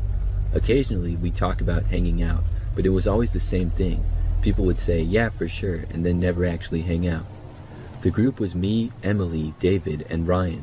Ryan was your typical guy, always getting into weird situations and trouble. He was constantly meeting sketchy people on eBay or Craigslist, trying to make a quick buck off random stuff he had lying around. One day, Ryan was selling his four-wheeler and asked us to come with him because he didn't trust the buyer. We told him, if you don't trust him, why sell it to him in the first place? But Ryan didn't get what we were trying to say. He barely even acknowledged that it was a red flag. We were all confused as to why he wasn't seeing what seemed obvious to us. We told him to just leave it and wait until he could find a more trustworthy buyer, but he didn't listen. He told us the deal was on the south side of the city, which was the sketchiest area imaginable. That side of town was notorious for crime and kidnapping. That was the biggest red flag of all. None of us wanted to go, but Ryan wouldn't listen. Throughout the day, he was snapping us updates about getting his stuff ready and making progress on the sale. I messaged one of the other friends in the group chat privately and told them, I don't think we should let him go over there. They replied, why not? He's a grown man. If he gets into trouble, that's on him. We warned him. I thought that was a pretty stupid reason to abandon a friend who might get himself into serious trouble. No one else was listening to me though, and they insisted I was overreacting. They said if Ryan needed to learn a lesson, then so be it. Hours went by, and Ryan was at the person's house. We kept checking up on him because, like I said, the whole thing felt wrong. He kept snapping us back, reassuring us that everything was fine and that we were overreacting. But still, we couldn't relax until we knew he was safe. Then he sent a snap of himself in a basement. We all thought, why are you in their basement? Someone even commented, what are you doing down there? But he didn't respond, which was really odd. I figured maybe he was busy talking to the buyer and just wanted to update us. But then he snapped another picture from a different room in the basement. It was getting weirder and weirder each snap. Still, we ignored it because we figured if he was snapping us, he must be okay. The next snap was in a dark room showing someone's feet, but they weren't Ryan's feet.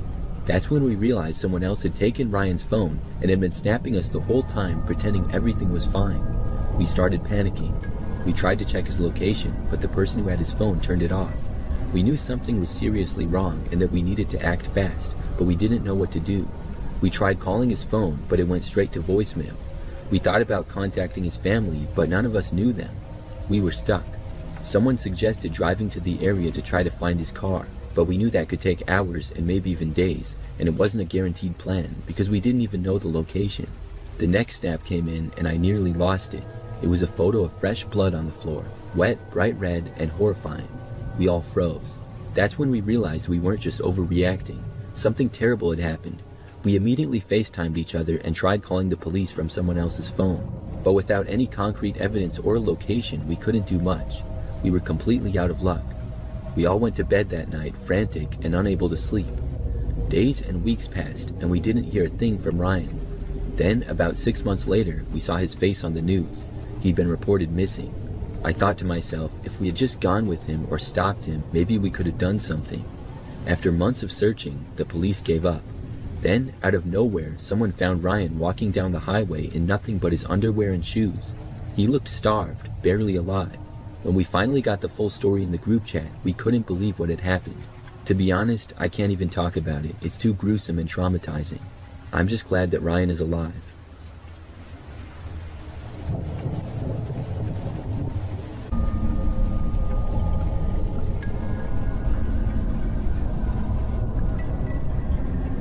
I live alone in a house and I've lived here for 2 years now. This is an event that took place several months back and it's still very fresh in my memory. So it was nighttime and I was alone in my house and in my bedroom. The house is not very large and my room is on the ground level. As I was watching TV and sitting on my bed, it was starting to get late and was maybe 11 or 12. Because it was late, things were very quiet aside from the volume on my TV, which was not that loud. All of a sudden, I heard this noise from the back end of my house. It sounded like maybe from the backyard, and it seemed like somebody had hit a back window. Before I could compute what was going on in my head though, I heard glass breaking. The sound was coming from the same area. Then I knew that somebody was breaking in. My first reaction at that point was to run to my bedroom door and lock it, which I did. I heard whoever had gotten in the house was still at the back side of it. Then my next course of action was to dial 911. I went over and located my phone, which was also on my bed. I quickly scrambled to dial for the police. Then I went to the back corner of my room. As soon as someone answered the phone, I said that my house was being broken into. I gave my address, but I spoke as quietly as I could. I didn't really hear anything during that time as far as where the intruder was, but maybe 30 seconds later, I heard the footsteps approaching the hallway where my bedroom is. Then, moments later, they arrived right outside my door. I muted the phone and tossed it aside in a panic. I didn't want them to hear me. Then, the intruder tried opening my bedroom door. That got me really scared because I had hoped that maybe they wouldn't want to be seen. I felt like they knew I was in here, but possibly they just wanted to see what was in the room. Maybe they just wanted to steal stuff. But now they were coming straight for me. After the door did not open from being locked, I heard a loud man's voice. He yelled for me to open the door now. It was very angry, and of course, I was not going to do that. After a few seconds, he banged on the door very hard 2 times. At that point, I just wanted to get out of there. I debated trying to open my bedroom window and jump out of it, or I could look around and see if I had anything to use as a weapon. I didn't really have much of anything though. I was heading over to the window and the guy started to walk away. Then I stopped. If he was leaving, I didn't want to run into him out of the house. I wasn't sure where he was going though or what he was doing, but I was just moving off of instincts at that point. My mind barely was even thinking at all. I don't even know how long this went on, but I was basically just pacing around and listening for the man. I didn't really hear much though. After I have no idea how long, I heard my back door opening. Then, probably like 30 seconds to a minute later, I heard noises out front. I still thought that it was the man, but it was actually the police. They came inside and I finally left my room. After searching the house, the man had left out the back door just a short time earlier. Some other cops searched the neighborhood and were able to find the man. He was caught just a block away, which made me feel 100 times better. I didn't know who he was or why he chose to break into my house. I'm really glad that my bedroom door had a lock on it though. If not, I'm not sure what would have happened.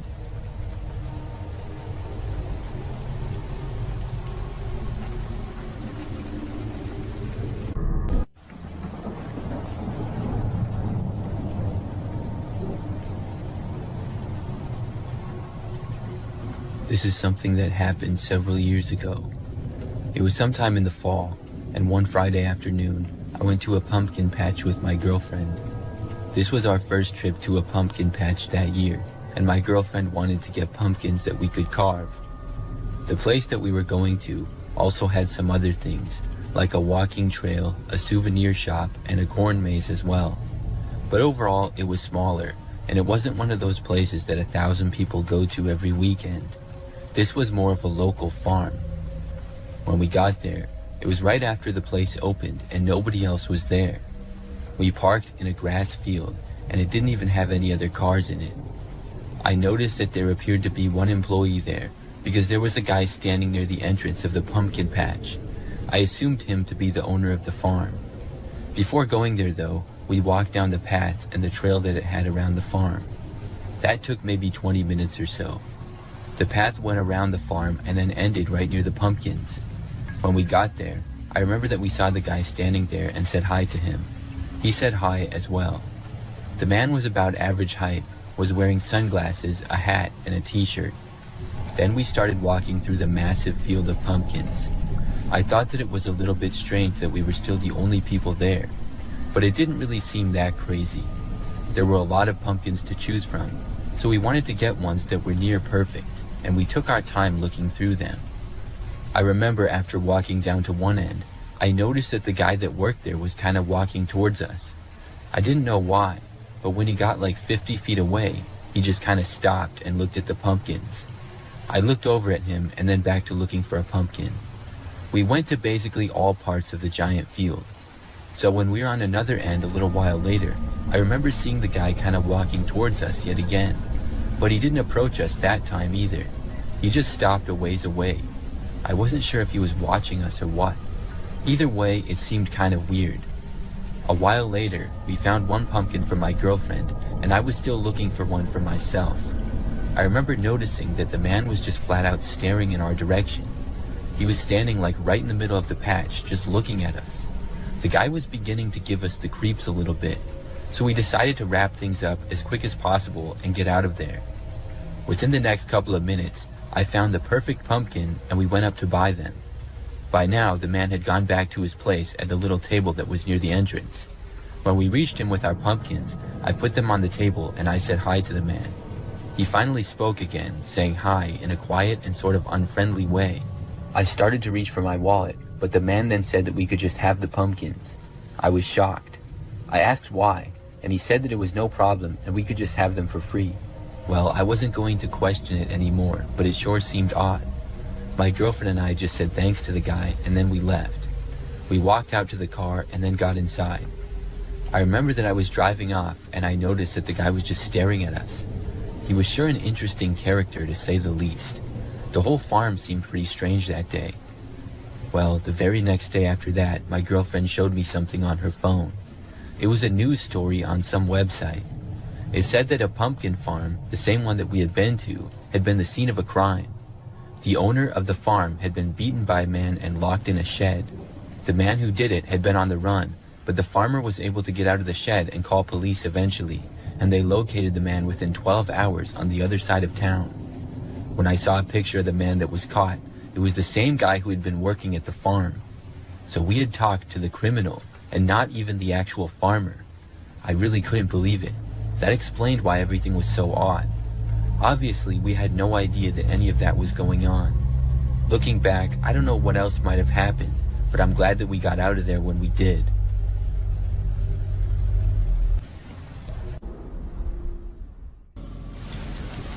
I live in a small country where things still go bump in the night, and that doesn't go for just creepy local legends. Dark strangers, cartels, I think you get the idea. Where I live, nowhere is truly removed from the day-to-day dangers of the unknown. It was a dark night. I found myself home alone. Here, it isn't uncommon for the entire family to live together. Grandparents, parents, children, grandchildren will all share a growing piece of property for wealth and security. It's the simplest way to live.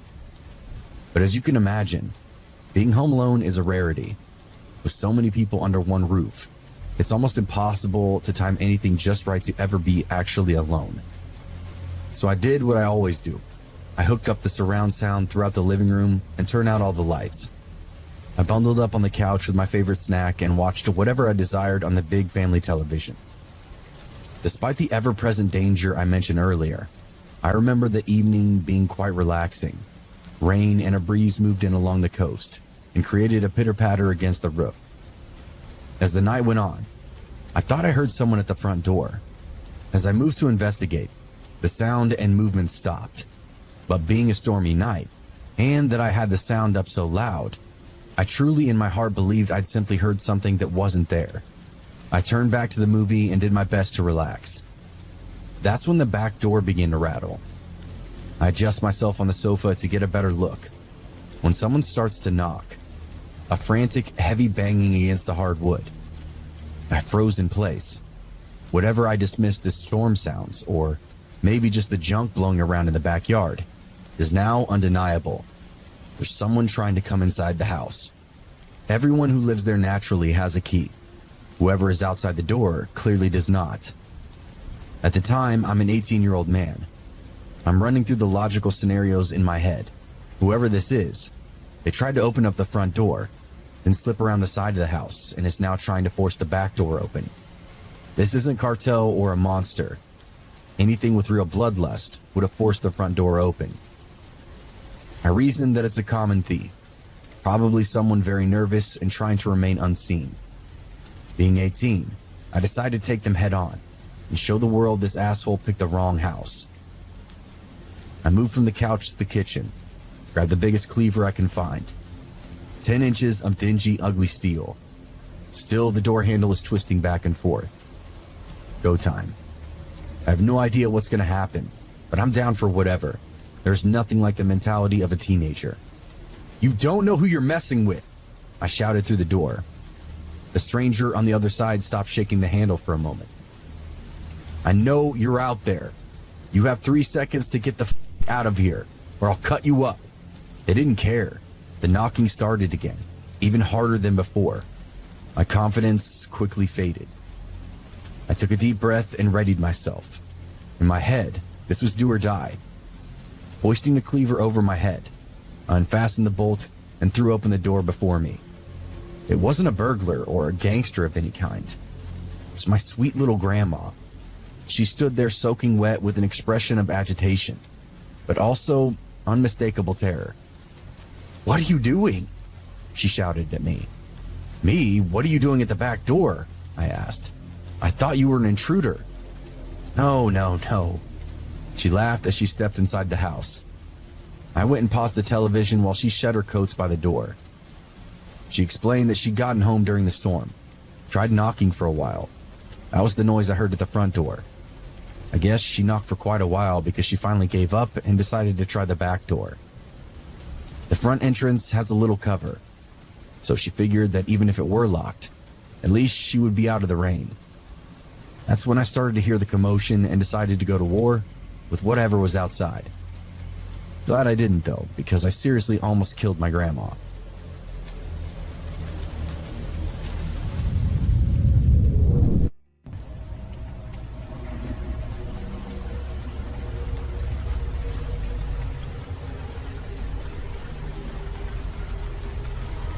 Back in the day, I used to work at Sears. This is when they were doing really well and had tons of stores. If anybody doesn't remember Sears, they were a large department store that sold many things like appliances and clothes. It's mostly gone out of business in recent years though. But when I worked there, we would get lots of people in the store.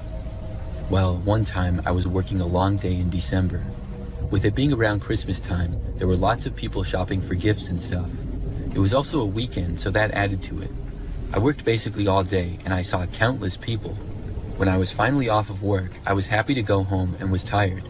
So I just remember that I clocked out of work and then left the store. I went out to my car and then drove back home. It took maybe 15 minutes or so to get back. Then I parked my car in the driveway and got out of it. However, as I was walking up to my front door, I heard a car coming down the street, which was usually very quiet.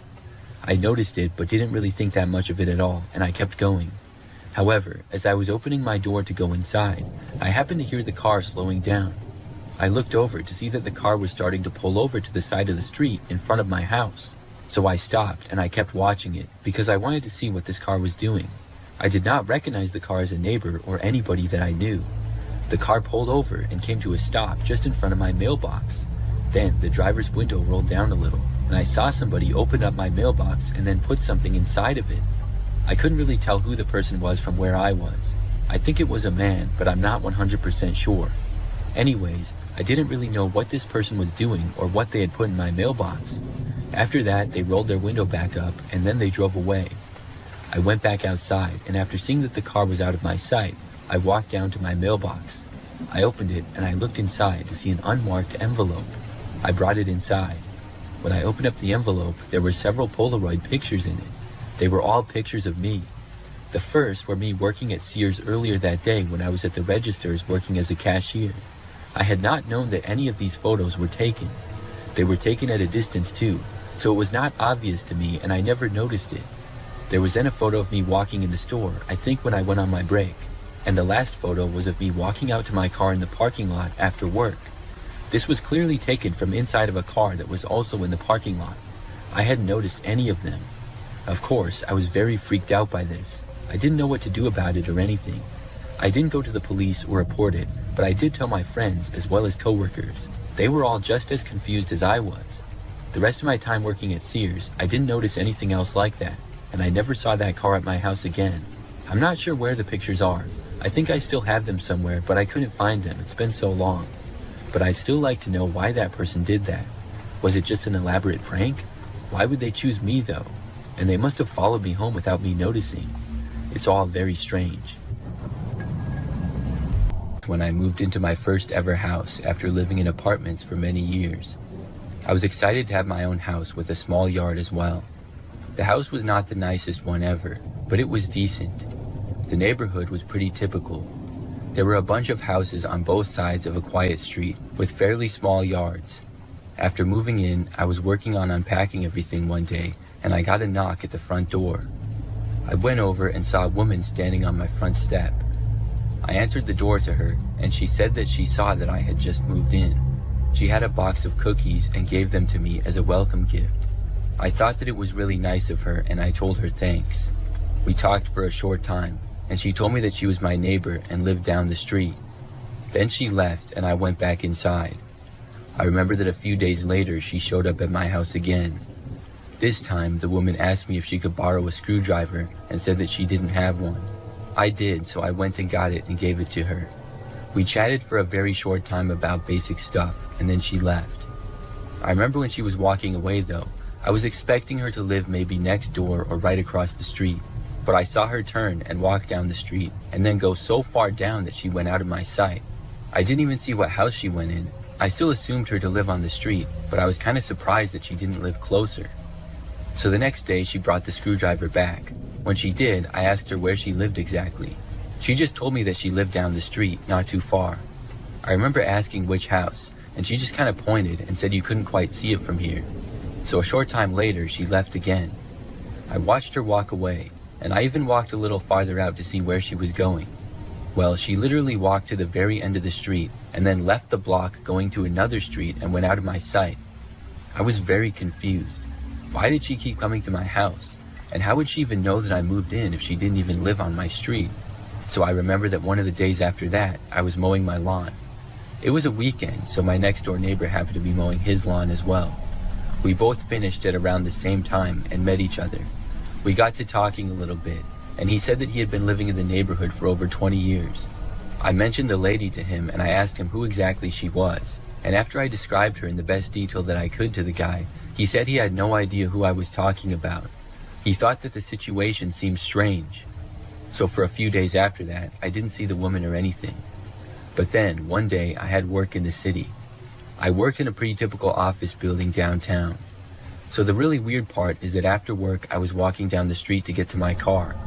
I saw this car parked on the side of the road amongst many others, but I saw a woman behind the wheel of one of them who appeared to be the same woman who was my neighbor. She was sort of far away. She appeared to look at me for a second and then look away. And when she was looking away, I didn't have a good view of her at all. I kept going and I soon made it to my car. I was not at all 100% sure that this was the same woman, but it sure looked a lot like her, and I tried to tell myself that I was just being paranoid. Well, I saw her again several nights later. It was pretty late at night, and I was staying up much later than usual. I remember that I was watching this one movie that was on TV. So when it was over and I was finally going to bed, I happened to walk past the living room window in the front side of the house. As I did, I saw someone walking on the sidewalk out front. It was a woman, and it was strange for anybody to be out this late. But when I looked closer, I saw that it was the same woman who I kept seeing. I was so confused by this that I was just standing there staring at her. She then turned and looked at me. When she saw me, even from far away, I saw a surprised look come over her face. Then she started walking off rather quickly. I actually went over to my front door and opened it up. I was so confused that I wanted to just ask her what was going on. When I opened the door, I went outside and stepped out into the yard. The woman turned and looked over her shoulder as she was walking away. I called out to her, asking what was going on. She did not stop, but instead turned back and started running. She ran out into the street, and I got to the end of my yard, but I didn't leave my property. I was not going to chase after her, but I wanted to see where she was going. The woman then ran to a car that was parked on the side of the street, across and a few houses down from mine. Then she got inside and quickly drove away. I was left as confused as ever. If she was my neighbor, why would she be driving away from here? I just went back inside and went to bed. And surprisingly, after that, I never saw the woman again. I'm still very confused about it.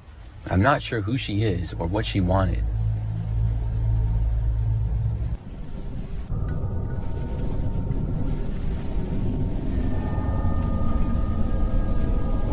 This happened last year and still creeps me out when I think of it. So I was at home one night by myself. I was just in my bedroom scrolling through my phone. All of a sudden, I saw this Snapchat notification from a name that I did not recognize. I was curious, so I went to Snapchat and opened the snap to see. It was a selfie of what appeared to be a man. However, this photo was taken extremely close to his face, and he also appeared to be in a very dark room. I could barely see his face at all, and didn't recognize it to be anybody that I knew. The picture honestly looked very creepy. There was no words with the picture, and that was it. I guess at some point, I must have become friends with this guy. I didn't know when though. I had Snapchat for probably 10 years. I did not send a picture back, but instead typed a message for the guy, asking who he was. Then he sent another photo. When I opened it, I saw that it was much like the one before. It was honestly so creepy. I wish I would have screenshotted it, but I didn't. I thought that maybe the person sent a picture like this by mistake, but after the second one, I realized that it was not. I asked again who it was. The person's response, though, really shocked me. He simply said, "I'm coming over now." I thought that he had to be joking, but I also realized then that I had my location on Snapchat. I quickly went into the settings and turned my location off. If this guy was serious, I was hoping that he would not know where I was. Then I blocked the mysterious guy. I thought that was it. I returned to what I was doing, but I couldn't help but feel a little bit creeped out by the whole thing. Well, roughly 30 minutes later, there was a knock at the front door. I had a terrible feeling instantly. I think by now it was like 10-something at night. Not a normal time for somebody to come to the door. I carefully left my bedroom and went down the hallway. Eventually, I got to a window that I could look out and see who was there. When I did, I saw a man wearing a ski mask standing there. I couldn't believe it. The guy must have got my location before I had turned it off.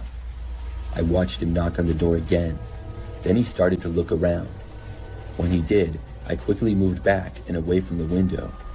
I heard the guy walk off the step, but did not know where he was going to. The next thing I knew, I heard him right outside one of the main windows. I ran back into my bedroom and then called the police. I locked my bedroom door and covered my window. Then I just waited. I did not hear anything during this time. I wasn't sure what was going on, if he was trying to break in or maybe if he left. About 10 minutes later is when the cops arrived.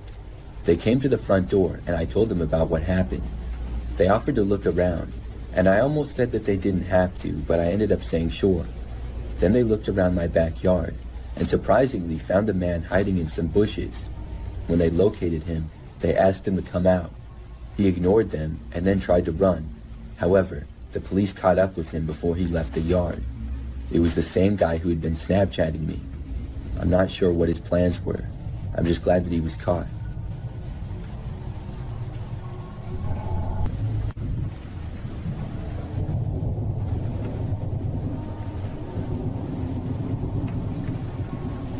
This happened one summer afternoon in 2018 when my partner, my stepdad, and I decided to check out an abandoned factory near my parents' house.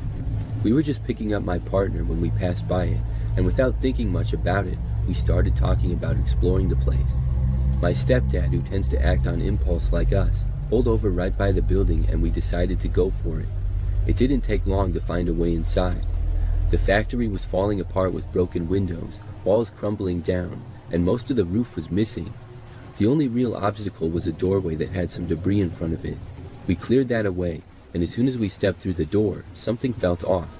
It was the middle of the summer, but the air inside the building was freezing cold. I don't mean it was a little chilly, it felt like winter. It wasn't even a damp kind of cold, like what you would expect from an abandoned building. And anyway, there was enough holes in the walls and roof that it shouldn't have been that cold. The inside was just as trashed as the outside. Piles of broken machinery, rusted metal, and old wooden beams lay scattered around. As we moved farther into the building, my partner and stepdad went ahead to check out another room, and I wandered off by myself to look through some cabinets that had been left behind. It was like everything had just been abandoned overnight. Files, worker IDs, and even older sheets from the late 90s and early 2000s were scattered everywhere. Most of the orders were packed and ready to be shipped, but none of them had ever been sent out. My stepdad pointed out how strange that was, and the factory looked like it had been closed for many decades, even though the most recent date I found was 2002. The building at most had been abandoned for 16 years.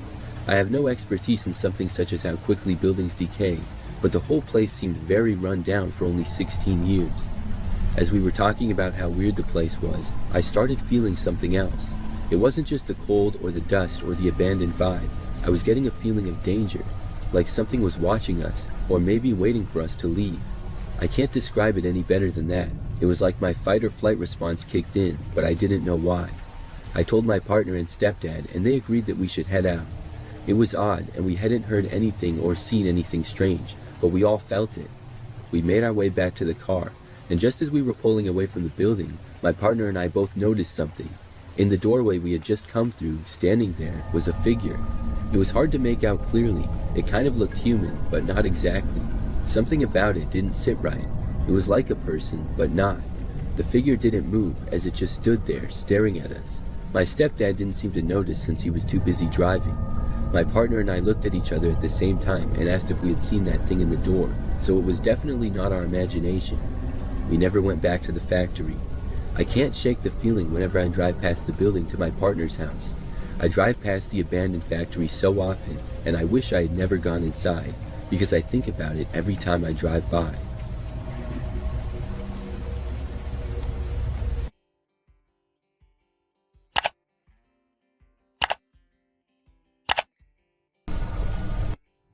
Not too long ago, I was watching YouTube videos with my girlfriend. We were at my apartment just hanging out at night. I have an apartment that's not the greatest. It's on the first floor, and I have a little patio that goes outside from the living room through a sliding glass door. Overall, it's fine though. So like I said, my girlfriend was over and we were just sitting on the couch watching TV. We watch YouTube or whatever all the time.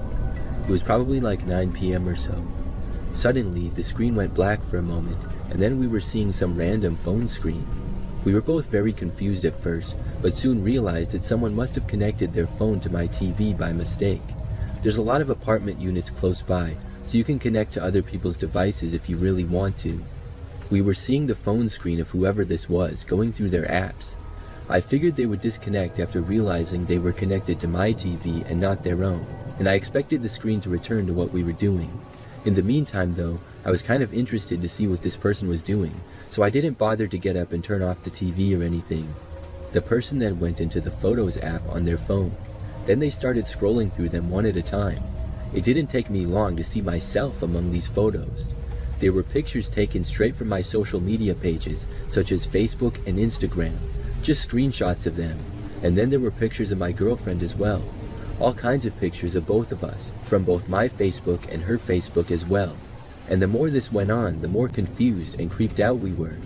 There were probably 10 photos of each of us, and this went on for several minutes. My girlfriend and I were talking to each other in disbelief, wondering who this was and what they were doing. Then, just like that, their phone disconnected. My TV returned to its home screen, and I was left wondering what on earth had just happened. But less than 5 minutes later, as my girlfriend and I were talking to each other trying to figure out what was going on, there was suddenly a knock at my apartment door. I rarely get anybody knocking on the door, so as soon as it happened, we both stopped talking instantly. After a moment, I got up and walked over to see who was there. When I got there, I didn't see anybody. I was even more paranoid now. I figured whoever had connected to the TV had just knocked on my door. We were very confused, and eventually sat back down on the couch and tried to forget about it. We went on the YouTube app again and tried to play a video to take our mind off of things. Meanwhile, my sliding glass door in the room was mostly covered by blinds, but there was about 2 feet at the end that wasn't, as they weren't closed all the way. A few minutes into watching YouTube again, and I saw something out of the corner of my eye. You couldn't really see anything outside with some light being on in the apartment and it being dark out, but I did notice that someone was really close to the window in the opening of the blinds. I looked closer, and the person came closer. Then I realized that there was a man wearing a black ski mask with his face right on the other side of the glass, looking in. My girlfriend noticed him just after me and screamed. She got up and ran out of the room, as I stood up and backed away in shock. Then, very quickly, the masked man turned and ran off into the night. I went over and closed the blinds entirely. Then I made sure that every door and window was covered and locked and all that. I was very paranoid for the rest of the night, but nothing else happened. And since then, there have been no other occurrences like that.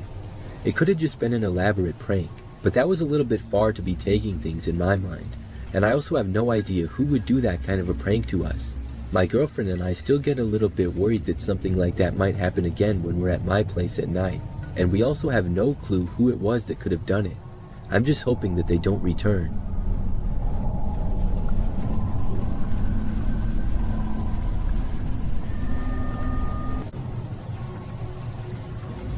This story takes place in the fall of 2016, right in the heat of the whole killer clown thing that was going on for a while. My cousin and I were both in middle school at the time, and I was staying over at his house one night. There were quite a few people in the house that night, including us, my aunt and uncle, and my younger cousins. It will be easier to understand the story by explaining the layout of the house and yard first. They lived in a rather large double-wide trailer that they bought that was positioned on a flattened part of a hill. Their driveway is a rather steep gravel slope that connected to the road at the bottom of the hill. Behind the house and up the hill was nothing but woods. My cousin and I were the only ones still awake this night, watching TV in the living room. We kept hearing noises in the woods behind the house. We could see into the woods from the window in the living room where we were sitting, but we didn't pay much attention to the noises since it was kind of windy. Plus, my uncle had lots of motion lights outside the house. The motion lights were positioned in the back facing the woods, the side door close to the driveway on the opposite side of the house, and on the porch that overlooked the front yard and the road. Because of all the motion lights, we weren't too worried about anyone or anything being outside, since anything out there would trigger the lights. We had heard lots of stories and watched lots of YouTube videos about the whole killer clown thing that was popular at the time. Personally, I didn't think that it was real. I thought it was just prank videos.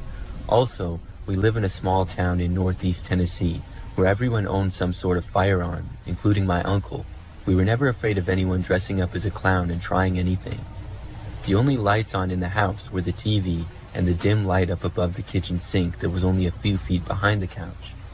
Suddenly, the motion detector light in the backyard turned on. We noticed, but we didn't think anything of it. The lights were set on a 10-minute timer, and if it detected movement, it would stay on and turn off after 10 minutes if no other movement was detected. After 10 minutes, they went back off, so we figured that it was just an animal, which wasn't uncommon. After about 20 minutes, I went to the bathroom down the hall. I did my business and washed my hands. But when I came out of the bathroom, the motion light on the side of the house by the side door that entered into the laundry room turned on. I could see it shining through the thin blinds that were on the door. I heard what sounded like footsteps on the gravel outside, and then the doorknob started rattling quickly like somebody was trying to open it. Luckily, the blinds were shut, so whoever it was didn't see me. I ran back into the living room to tell my cousin. My cousin had heard the same thing I did, because he was already up and halfway into his dad's room to wake him up. At that point, I saw the light from the front porch come on, so I got up to look out the window that looked out to the porch, but I couldn't see anything. My uncle had quickly grabbed his pistol and a flashlight and was out on the front porch looking for whoever or whatever it was. My cousin and I were behind him on the porch watching. He looked around with the flashlight for a bit, and eventually we saw something. There at the bottom of the hill in the ditch by the road was someone dressed up as a clown in a cheap-looking costume. The clown was facing up the hill towards us, and it just looked at us and waved. My uncle fired a warning shot, and the clown ran across the road and into the woods. My cousin and I didn't sleep anymore that night, while my uncle stayed out on the porch for a few more hours to make sure that nobody came back. I don't doubt that it could have just been a high school kid playing a prank trying to scare whoever was in the house. After reading some more experiences with these clowns of people's lives actually being threatened and endangered, it still scares me to think of what the clown would have tried to do if he was able to get inside the house.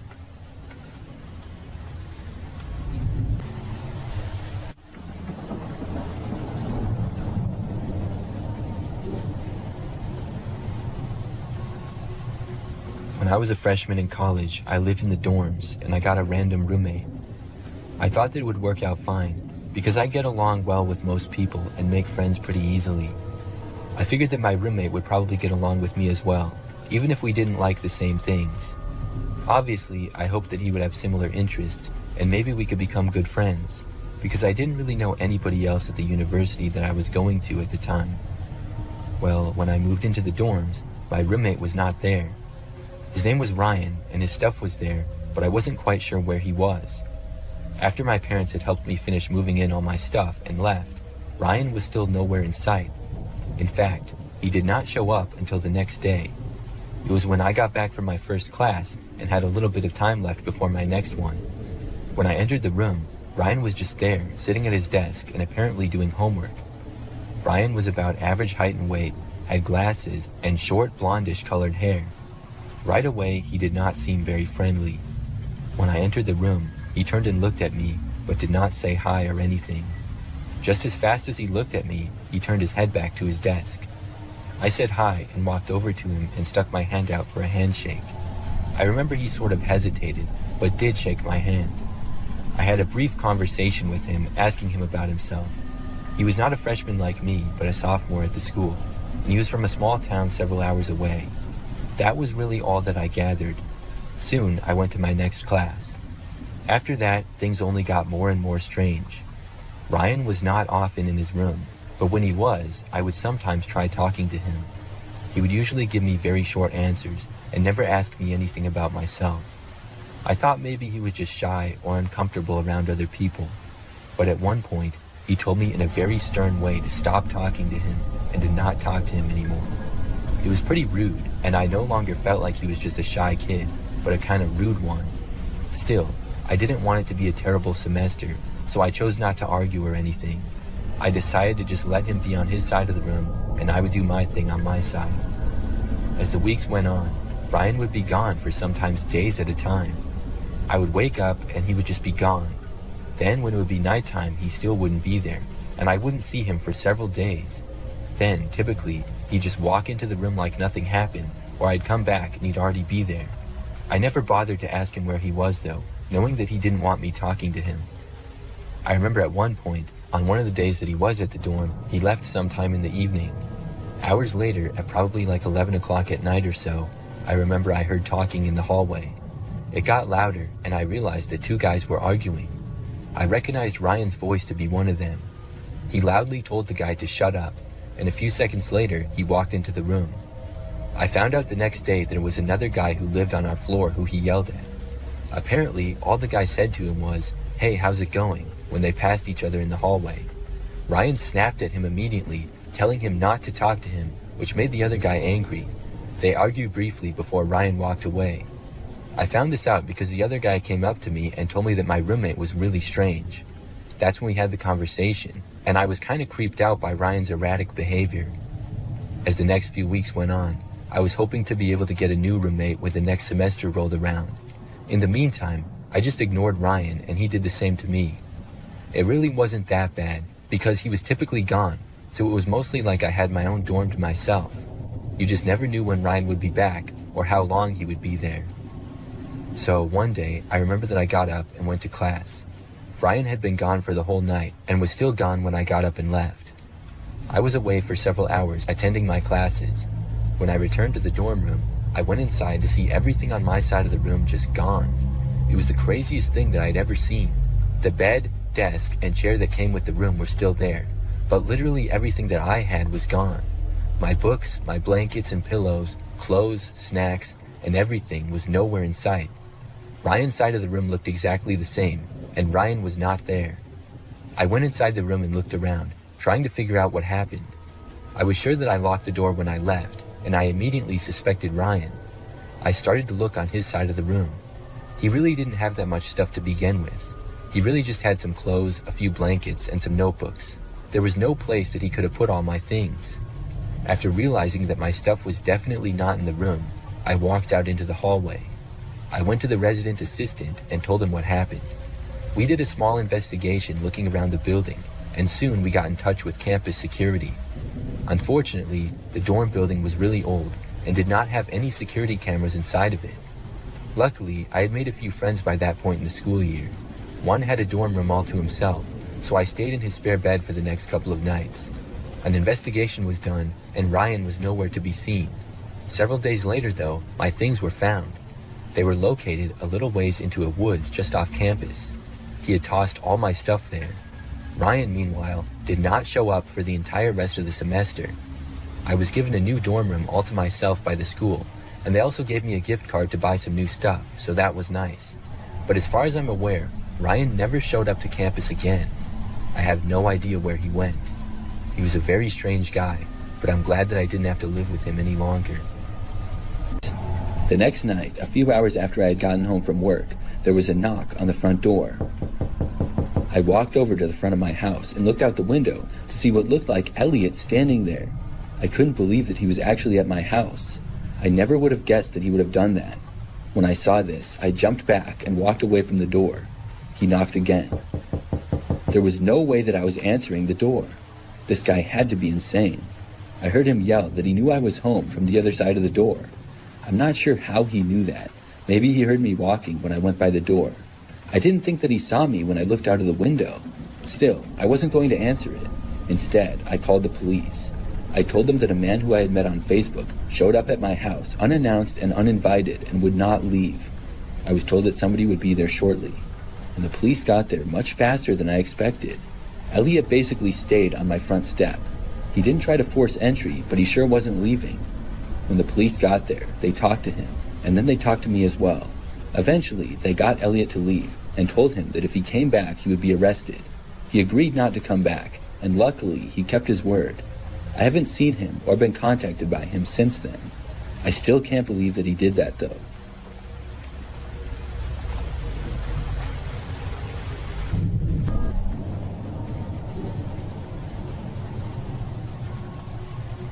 This is the story of the time that I got a job from Craigslist. Years ago, when I was in college, I hardly had any money. I was really busy, and I remember during the summer one year, I got this internship, but I didn't get paid anything for it. I was living with my parents, so I didn't have too many expenses, but I still wanted to have a little bit of money. I couldn't get a job because I didn't have enough time in my schedule. But that gave me the idea to look on Craigslist for something that I could do on a weekend sometime. I knew that there were people who would pay money for you to do yard work for them or something. And yard work was exactly the type of thing that I was looking for. I was pretty confident in my skills, and after looking on Craigslist for a couple of days, I saw an ad that interested me. It was a man who said he needed somebody to do quite a bit of work on his property. The job would take several hours at least, but he was willing to pay good money for it. And the guy also said that there was potential that he would need work done again another time. The ad did not have a specific day, but said to contact him for more information. So I reached out, and pretty quickly I got a response. We arranged a meeting of basically a job interview at a local restaurant. The man's name was Robert, and he seemed to be a nice guy. He said that he owned several houses in the general area. Some he was fixing up to sell, and others to rent. He recently bought a house that needed a lot of yard work done to the property. He said that if I wanted, he might need me for another property in the future as well. The man asked me what day I would be available to work, and I told him. So he gave me the address of the house and said that I could have the job. When the date we agreed on several days later came, I drove to the house and got there when I was supposed to. Robert was not there, but he was at another one of his properties. He said that when I was almost done working to text him and he would come by and pay me. Then I started work. The property of the house was a little bit out there in the country. I was supposed to mow the grass, do some weeding, pick up all the tree branches and stuff in the yard, and then plant a bunch of these flowers that the guy had. The yard was pretty large in both the front and backyard, and at the end of the backyard was a large woods. I'm not sure if that was still his property or not, but I believe at least part of it was. It was definitely a lot of work, but I didn't mind it too much. About an hour in, when I was mowing the grass on the guy's riding mower, I saw something off. I was in the backyard and a good distance away from the house, but I saw what looked like a man staring at me from inside a window to the house. It really took me by surprise, because I was under the impression that the house was empty. I thought that maybe someone was renting the place or something like that. As I kept mowing, I looked over a few more times. When I got a little closer, the man suddenly moved away from the window. I didn't get a good look at him, but later on, I remember that I was mowing in the front and I saw him again. He was once more staring in my direction. When we made eye contact, he didn't move away this time. Instead, he continued to stare at me. I had to look away because it was really weird. I tried to just ignore it though. Soon I finished with the lawn and then went on to the gardening. Once more though, as I was doing this, I noticed the guy staring at me. Not too long after that time, I remember that I got a call from the owner of the house. He was just asking me how things were going and said that he would come by in a little bit. I said that it was going good, but then I decided to ask him if somebody was renting the house. The man said no, the house was currently vacant. I told him how there was a guy inside that kept staring at me. The man told me that he was going to call the police, and he was also going to come over as soon as he could. He recommended that I go to my car and wait in there until the police arrive. I took his advice, and I stopped working and went to my car. I was parked on the side of the street out front, and I kept looking to the windows but no longer saw the man. About 10 minutes later, the police arrived, followed by the homeowner about 2 minutes after that. He opened up the house for the police, and they went inside. About 10 minutes later, they came out and said that the place was empty. the man must have left. I was very confused because I hadn't seen him leave, so it had to be out the back. Robert went inside and said that he saw evidence that somebody else had been there. I didn't go in the house, so I don't know if something was stolen or what, but I was glad that he didn't think I was crazy or making it up. The police looked around the front and backyard briefly and then left. Before Robert left though, he said that he trusted that I would finish and he paid me. I was in fact going to finish, so I stayed there and I continued gardening. I was almost done, and it took me only like 20 or 30 more minutes to finish. When I was done, I was taking the weeds and tossing them in the woods like I was supposed to. As I approached the entrance of the woods, I saw the man again. He was standing pretty deep in the woods, partly behind a tree. I'm not sure if he knew that I saw him or not. I tried to play it off and I calmly walked away. I was really glad that I was done with work. I quickly went to my car and then left. I called Robert and told him that the guy was back. After that, I went home. I'm not sure who that guy was or how he got into the house, but that was a really creepy experience.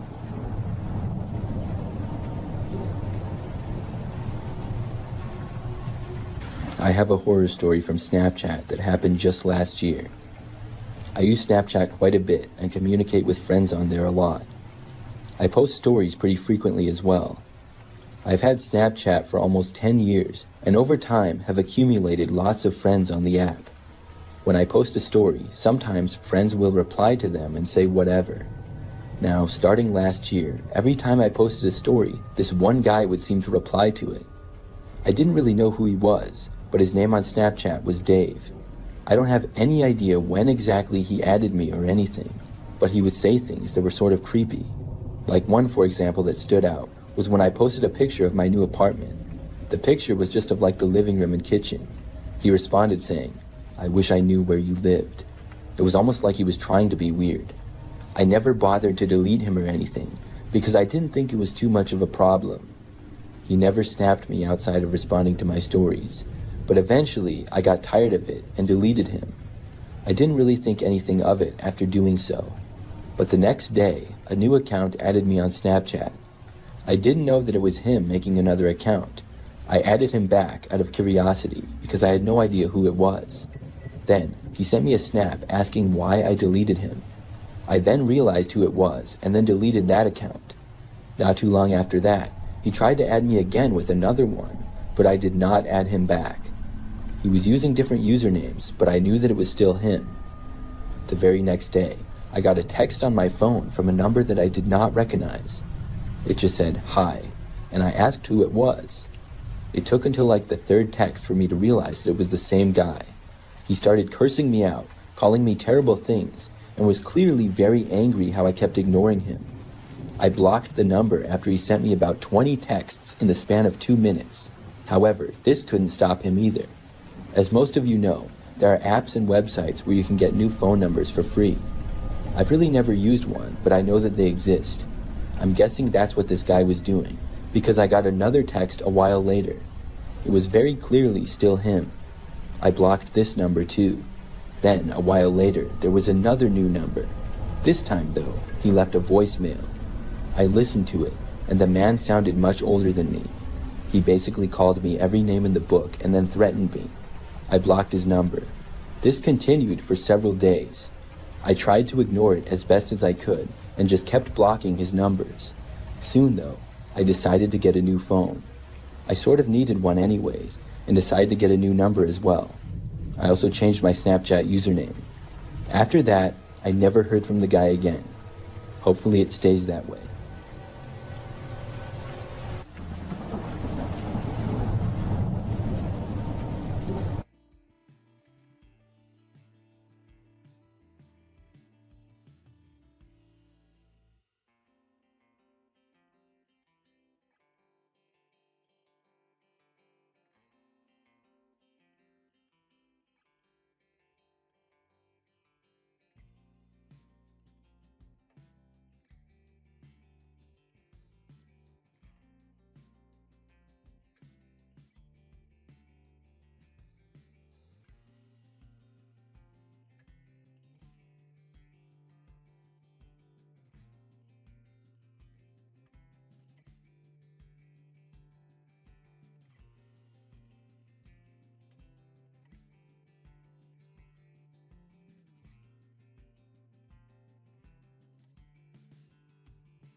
Something really creepy happened to me last month. I live in an apartment building. It's pretty standard for the most part. The place is nice, and most of the residents seem nice as well. It's not a dumpy place or anything, but it's not the greatest in the world either. I've lived here for almost 2 years, and it's been good. There's a mailroom just inside the doors on the first floor where we get packages and stuff. I order things online all the time, and I have an Amazon Prime account that I use a lot. It's very convenient because you can get next day delivery sometimes. I remember that my coffee maker broke one day and I decided to order a new one. I drink coffee quite a bit, especially in the mornings before work. So I found one on Amazon for next day delivery. I saw when I was at work the next day that it had been delivered, and I went down to the mailroom when I got back home from work. However, when I arrived in the mailroom, I couldn't find my package. There's usually a lot of packages in the mailroom, but I looked at each and every one of them, and mine was not there. I didn't know if somebody had took it by mistake or what, because it said that it had been delivered. So I went back up to my apartment, and I was going on Amazon trying to figure out how to get my money back or something. Then, suddenly, there was a knock on my door. This was nighttime, so I didn't know who could be there. I got up and walked over to the door and looked through the peephole. Nobody was there. I opened up the door out of curiosity. There, sitting on the ground, was my coffee maker. I picked it up and was just so confused. I brought it inside and saw that the box was already open. The coffee maker was inside of it, but I had no clue why it was left on my doorstep now. After thinking about it for a while, the only thing I could think of was that somebody else took it by mistake. Maybe they thought it was theirs and opened it and then realized that it wasn't theirs. I really didn't know. That didn't seem to make a whole lot of sense, but I couldn't think of any other logical explanation. I also didn't know who had done it. I decided not to contact Amazon or anything. I figured this was just a freak thing and it wouldn't happen again. And at the end of the day, I had gotten my coffee maker like I had ordered. After a few days, I pretty much forgot about it. I used the coffee maker and it worked fine and everything. Well, sometime the next week, I ordered something on Amazon again. This time, it was skincare stuff. I went down to the mailroom to get the package when I got home from work again. It said that it was delivered. So when I looked in the mailroom, once more, I could not find it. When I looked at every package there and none of them had my name on it, I remembered back to the last time. I thought to myself, this better not have happened again. I went back up to my apartment and really did not know what to do. Sure enough though, later on in the night there was a knock at my door. I quickly went over to it and opened it. Whoever had knocked was gone, but my skincare products were also not outside the door. Instead, there was a note there. I picked it up and read it. It said, "To get your package, come to 112. That was the number of another unit on my floor. I didn't know all my neighbors or who exactly lived in 112, but I now knew who was stealing my packages. I did not go to the room to get it. Instead, I reported it to management of the apartment building. They ended up investigating by looking at the security footage. A guy who I had seen around a few times but never spoke to was the culprit. It showed him taking both my packages back to his apartment, then putting the things on my front step. He ended up getting evicted for it. Why he did that, I don't know.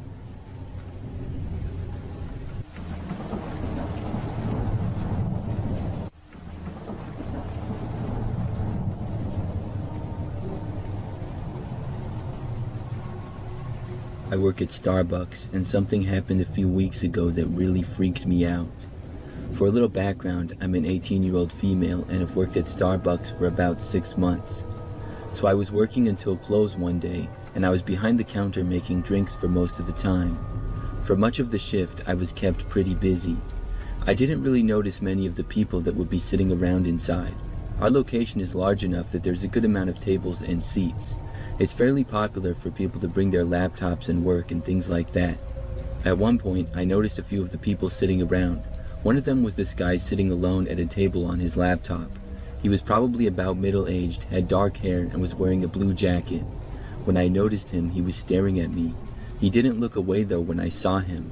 I had to look away because it was weird. But then I just kept working and I didn't think about the guy or look over in his direction anymore. Hours later though, when things quieted down significantly, I was not quite as busy. At that point, I noticed the very few people that were still inside. I think there were just 2 or 3 people sitting around. One of them was the same guy from earlier, and when I noticed him, he was staring at me again and once more did not look away. It was almost unsettling how weird it seemed to me. I also thought that it was weird at first how he had been there for so long, but I guessed it wasn't that strange for people to work all day in a coffee shop after all. As we approached closing time, it was now just me and another coworker. The other customers soon left, but the man remained. The closer it got to closing time, the more nervous I was. Was he just going to keep sitting here past close? Thankfully, with about 5 minutes left before we closed for the night, I saw him getting up to leave. Then he walked out the door, and I felt better. I stayed for a while longer until I was good to go. After I left work, I just drove straight home that night. The Starbucks is in an area with lots of other stores and restaurants right nearby, and it's always kind of busy over there. I live with my parents at their house, which is about a 10-minute drive from the Starbucks. So I drove home and then went inside. It was probably like 9 p.m. by that point. I just remember that maybe about 10 minutes or so after getting back, I noticed this car parked on the side of the street outside. It was pretty much across from our house, and the engine of the car was running. What was strange is that it's pretty unusual for cars to be parked on the side of our street. It's not really in the city, and everybody has large driveways.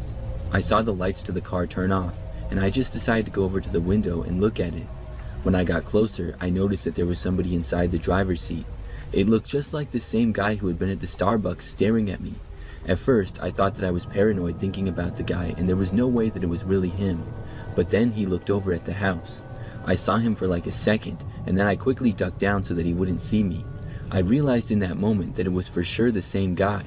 This kind of freaked me out, because of course, I wondered if he had somehow followed me home or something. I went away from the window, and I didn't want him to see me or anything. But a short time later, my curiosity got the better of me, and I went back. Not only was the car still there, but the man was still in the driver's seat and appeared to be looking at me. I moved away from the window again and found my dad, who was thankfully still up. He decided to go outside and confront the man. However, as soon as my dad left the house and began to walk towards the car, it quickly drove away. I figured that was pretty incriminating and that he probably wasn't just there because he was lost or something. Since then, I have not seen the man, not in my neighborhood and not at Starbucks, and I'm really happy about that. I'm hoping that I never see him again.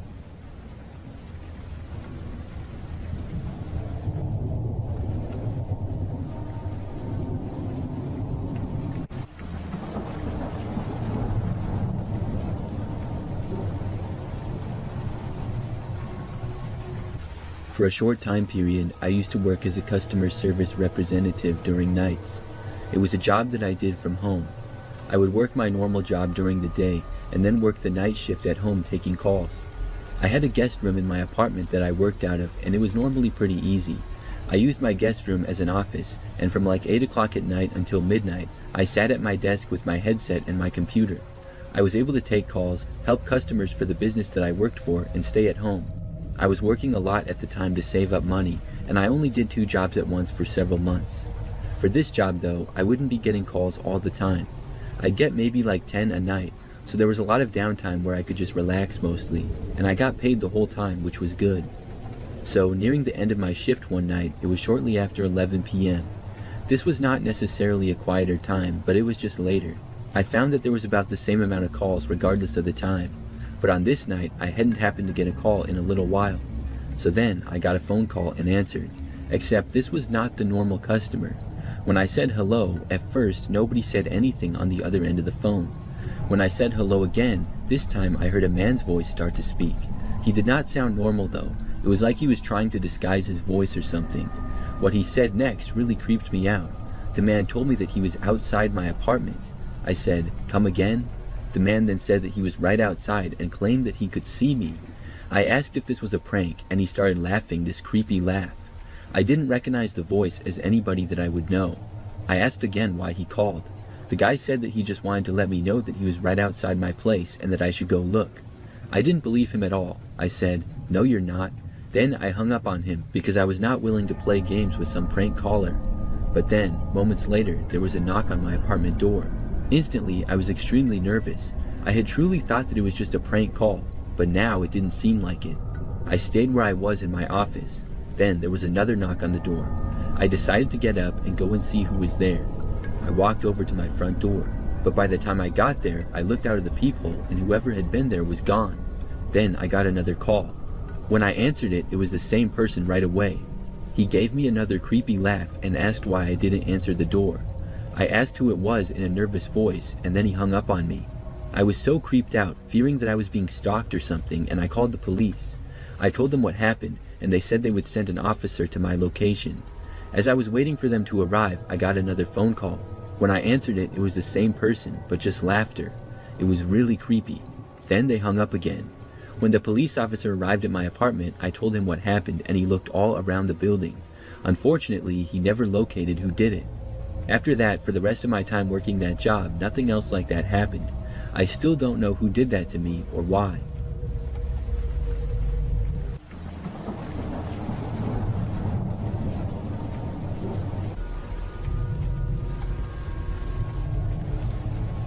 Several years ago, I worked a temporary job as a part-time security guard.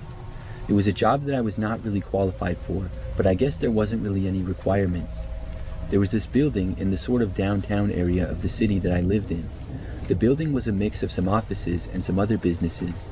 It went up several stories and connected to other buildings as well. During the day, the building was open and there would be somebody who worked at the main desk. Many people would walk through the building during the day, but at night it was closed, and for some reason they still needed a security guard. I would literally just sit in the desk all night and do nothing. Nobody ever came to the building, and I never had to talk to anyone. I wore a security guard uniform that was similar to a cop's outfit, but I was certainly no cop, not even close. The only training I got really was to call the cops if anything happened. But on the other hand, I could just sit down and go on my phone for hours and get paid for it. I could play games and watch YouTube videos and do whatever I wanted really. I would also walk around the lobby area and some of the connecting hallways to get my steps in. I didn't mind the job much because it was just part-time, so it didn't really get old. Anyways, one night I was working, and by this point it was probably after midnight. I know that I was at my desk like usual when somebody knocked on the door. This was something that had never happened before. There were 2 glass doors that were at the main entrance. Obviously they were locked now. I wasn't really sure why somebody would be knocking on the doors, but I felt like it was my job to go and check. They also tried to open the doors as I got up, so I walked over to see who was there. When I arrived, I saw a relatively young woman standing there outside. It was a fairly cold night and a little rainy as well. By this time, really nobody else was out walking on the sidewalks or streets. When I got to the door, she was motioning for me to open it. I knew that I was to never let anybody in the building after close, so I tried to tell her through the glass that we were closed and she could not come in. She didn't seem to get it though, and motioned that she could not hear me and for me to open the door again. So reluctantly, I did. I opened the door just a small amount, and I told the woman that the building was closed. She said something like she was very cold and needed to use the restroom quick. I told her that the building was off limits, and I gave her directions to a building nearby that was actually open. She did not seem satisfied, but accepted what I said and started to walk away. Then I closed the door and went back over to my desk. That was the first time that anybody had ever come to the door while I was working. In fact, it was the first time that I had ever interacted with anybody at the job. However, not more than 20 minutes later, I heard a knocking at the door again. This was really weird, but then I figured that it was probably the same woman there again for some reason. I walked over and saw that there was now a man standing right outside the door. He had a hooded sweater on, but that didn't seem very suspicious because the weather would call for that. The man knocked again and waved me over. I walked over to him, and then without really giving it a second thought, I opened the door a crack. I was going to tell him the same thing that I told the woman. However, literally the second that I opened the door, the man barged his way in, pushing the door into me. Then he pushed me over, knocking me to the ground. Before the door swung back and closed, another man forced his way inside and stepped over me as I was on the ground now. I did not have any weapons, and I wasn't getting paid enough to stand there and fight the guys. So I got up and quickly ran out the door and left the building. The men were now both inside to do who knows what. I ran a safe distance away and I called the police. I walked around the sidewalks freezing cold, hoping that the men didn't come after me or anything. Soon though, the police got there and I flagged them down. 3 cars with a total of 5 officers arrived on scene, and some stayed and talked with me while others entered the building. And thankfully they were able to apprehend the 2 men who were still inside the building. They also tracked down that same woman who I had talked to earlier. Apparently she was the getaway driver for the men and was in on it, which made sense. After that I went back to work, but quit a short time after. That was a little too much action for me. I'm still mad at myself for opening the door and letting the guys in. I had just talked to the woman and that had gone fine though, so I wasn't really thinking. I guess maybe their original plan was to try to get her in the building. When that didn't work, they decided to go in by force.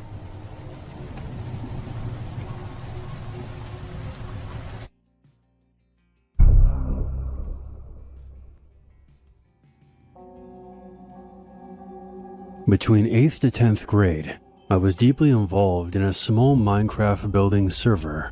The average age of the players was probably 15 to 17 years old, and we Skyped almost every day for hours.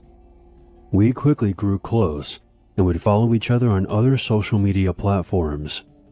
I became really close with one member in particular. His name was Peter. He was in the same grade as me, and I heard rumors that he might have had a crush on me. Rumors that he denied. I found the idea laughable, since we only knew each other online. We were in the same grade, but not in the same school, so I brushed it off, and things were okay for a while. But eventually something felt off. During our conversations, I started catching him in small lies, which bothered me. Deciding it was time to distance myself, I stopped talking to him.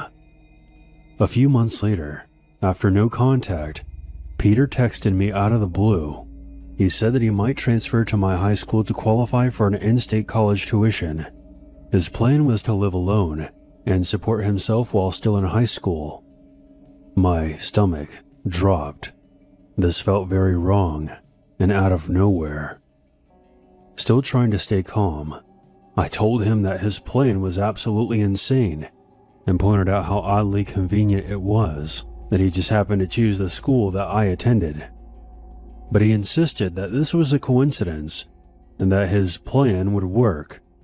I really hoped that he was bluffing, just messing around. But a short time later, he claimed that he had already purchased plane tickets to visit my high school and stay in my town. Fear washed over me as I realized that Peter was serious and had an unhealthy attachment to me. He wasn't bluffing. To my horror, he posted a Snapchat photo from the airport. He asked me to meet up while he was in town, but I denied. Later on, his Snapchat account showed him touring my high school, taking videos and pictures, likely hoping that I would see them. Fortunately, I was home with pneumonia that day and didn't have to face him. Over the next few days, I was on edge, terrified that he would show up at my door. Luckily, he never figured out where I lived, and eventually he flew back home, abandoning his plan. Shockingly, the rest of our online group never thought his behavior was creepy.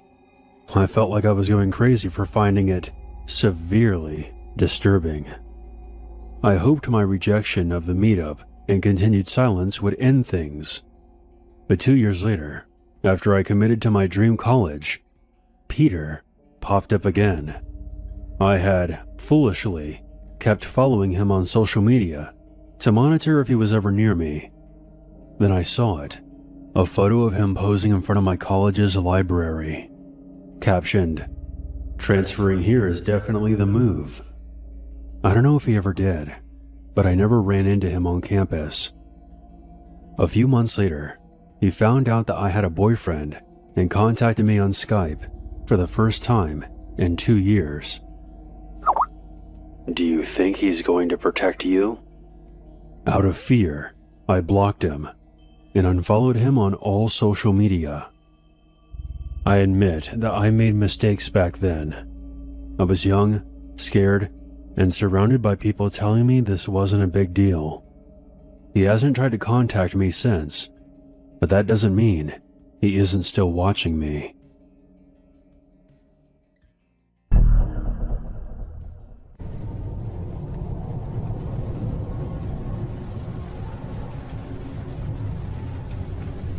When I was in college during my junior year, I lived in a house with another guy.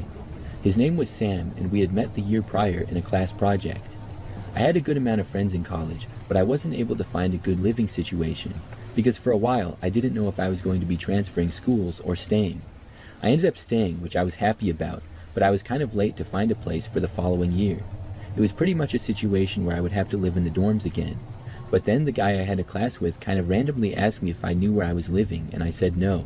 So he told me that he needed a roommate for a house that he was living in. I pretty much said yes right away. I felt like I had gotten lucky at the situation, and I didn't know Sam very well other than the class that we had together. We had never hung out or anything, but I figured that it would be fine. So the house was pretty small and old, but other than that it was better than the dorms. It had an upstairs with 2 bedrooms and a bathroom. Then downstairs was another bathroom, a kitchen, living room, and a dining room. After moving in, things started out fine.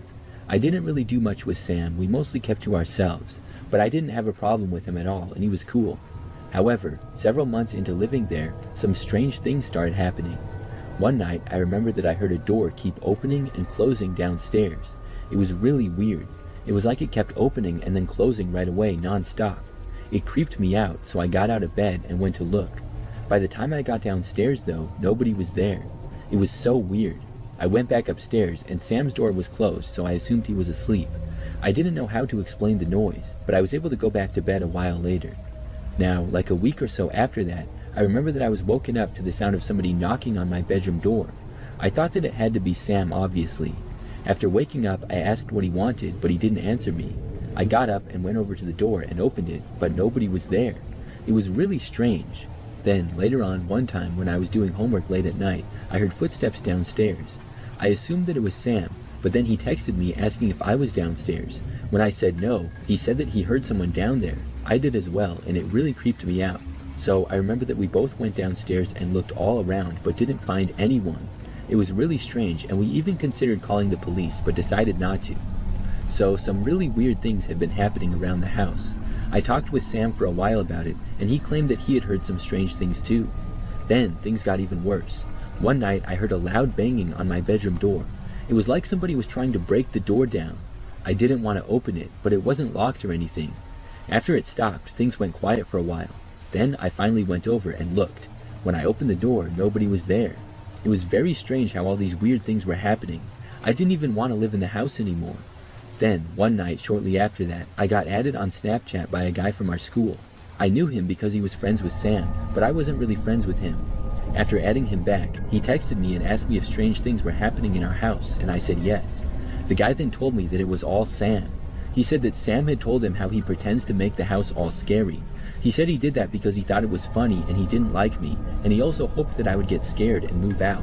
Apparently, this guy had had a falling out with Sam for some reason, and they were not friends anymore. So now this guy wanted me to know the truth. He also said that he had even helped Sam once. I think it was the time when we both heard somebody downstairs. Anyways, I was shocked to hear it, and I wasn't sure if I should feel better or worse about this. I decided to confront Sam about it the next day. At first, he denied it, and then he tried to play it off as a joke. We argued briefly, and then we went our separate ways. For the rest of the time that I lived there, I barely spoke to Sam at all, but also nothing else strange happened.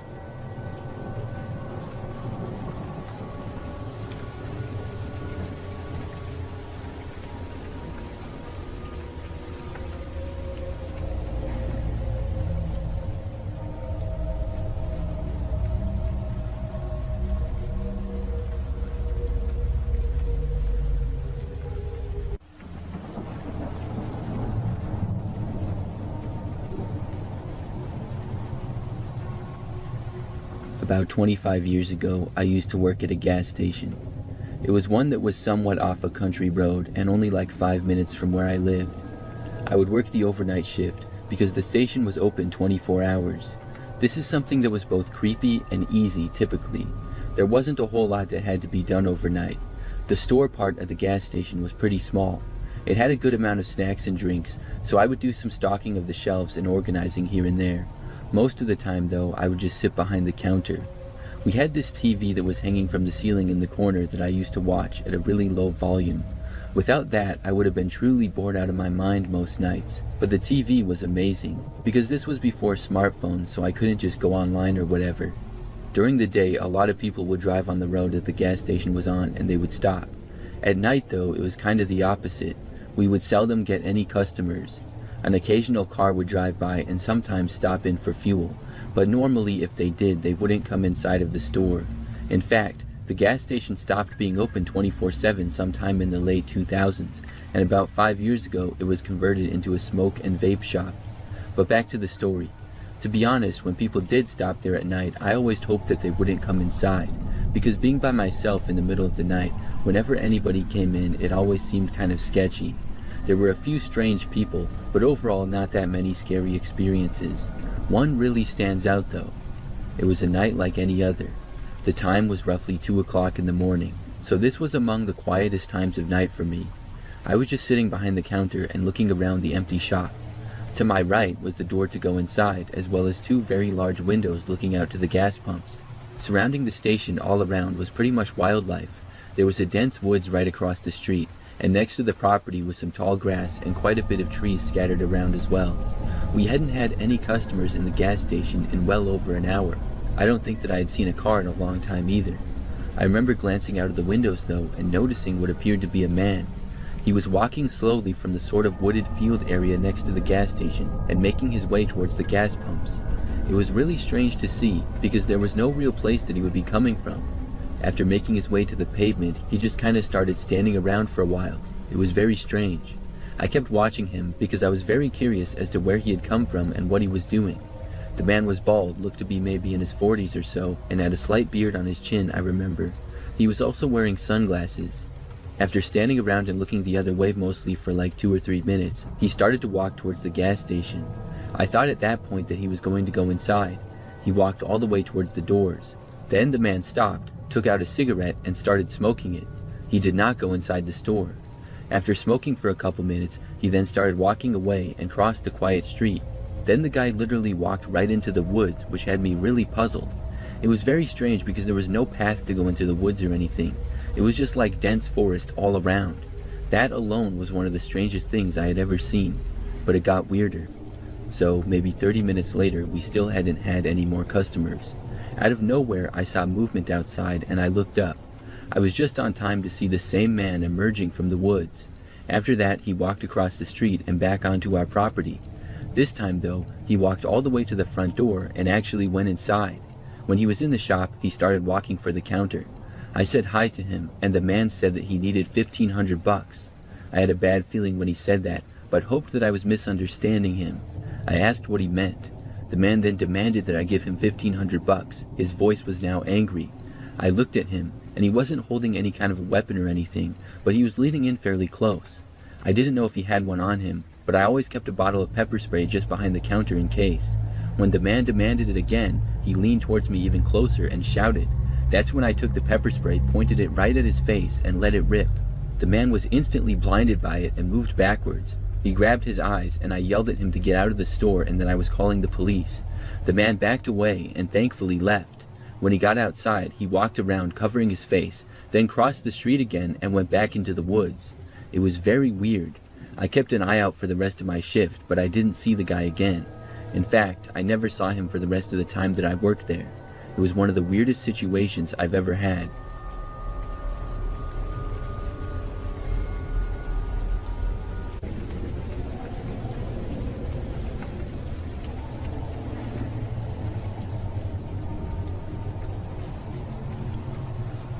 I live alone in a house that I'm renting in a fairly average neighborhood.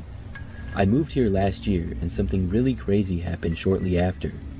So it all started one day when I noticed this car parked a ways down the street. It was across from my house and a little ways down. It sort of stood out because it was a red car, so it got my attention. I went outside to get my mail at the end of the driveway, and I remember that as I did, I noticed that there was a man in the driver's seat of the red car. I found that strange because I had noticed the car out there like an hour earlier. So had he just been sitting in the car the whole time? When I saw the guy, he was not looking at me, but looking down at, I'm guessing, his phone. I just casually turned around and then walked back inside of my house. It didn't seem like too big of a deal to me or anything. So as it got later, the sun started to set. I was passing by the front of the house and I noticed the red car was still there. But also I could see that the man was still in the driver's seat. And then I saw that his driver's window was down and he appeared to be taking a picture of my house or something. His phone was out and sort of pointed in my direction. I didn't think that he could see me or anything, but I moved away just in case. Several minutes later when I looked, he was finally gone. It was a pretty weird thing, but he was gone now, so I figured that was that. As strange as it might be, I just hoped that he would never return. But I was wrong. 2 nights later, I was at home by myself, and it was much later at night now. I didn't have work the next day, so I was staying up pretty late. I was in my bedroom and I heard the sound of a loud bang coming from the back door. I got up and was instantly thinking that someone was trying to break in. After leaving my bedroom, I started to head towards the back door but slowed down. I heard another loud bang and looked around to see if I had any kind of a weapon. I really didn't though. Maybe I am unprepared, but I just never thought that somebody would try to break into my house. I then heard whoever it was trying to open the back door to the house. Thankfully, it was locked. I went over and looked out of a window. I just barely saw what looked like a man there, but I couldn't really make out any details. Everything was happening so fast. For some reason, I did not call the police right away. Looking back, I don't know why. You would think that would be the first thing to go through my mind in that situation, but I guess you never know how you will react in certain situations until you get in them. So anyways, there I was at the back door with some guy trying to get in. I got this crazy spontaneous idea and took out my phone. No, I still did not dial 911. Instead, I went to YouTube and looked up a really loud and annoying alarm sound. I clicked on the first video, and thankfully I forgot to turn my volume up because an ad started playing. Then I skipped the ad and turned my volume all the way up and hit play. The annoying alarm started blaring, and thankfully it worked. The guy at my back door stopped trying to break in and he moved away. He then went back around the front and left my property. Then, after I calmed down a little, I finally came to my senses and dialed the police. They came out and looked around and saw some slight damage to my back door.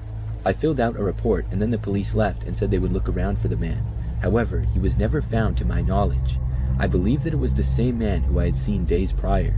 I don't know for sure, but those two suspicious situations seem to be linked to me. Thankfully, nothing like that has happened since.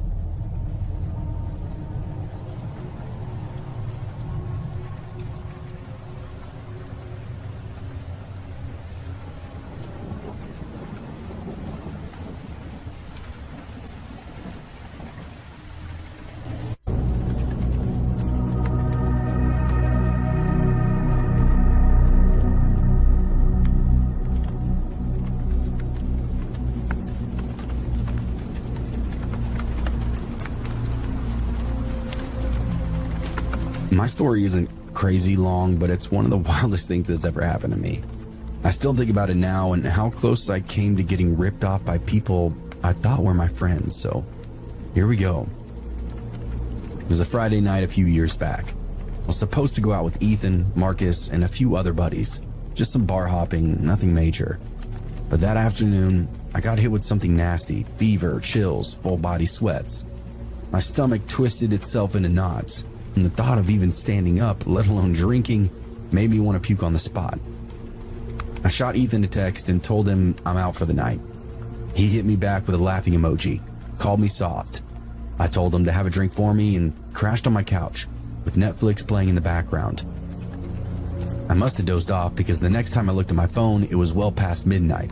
My fever had eased up a little bit, but my body still felt wrung out.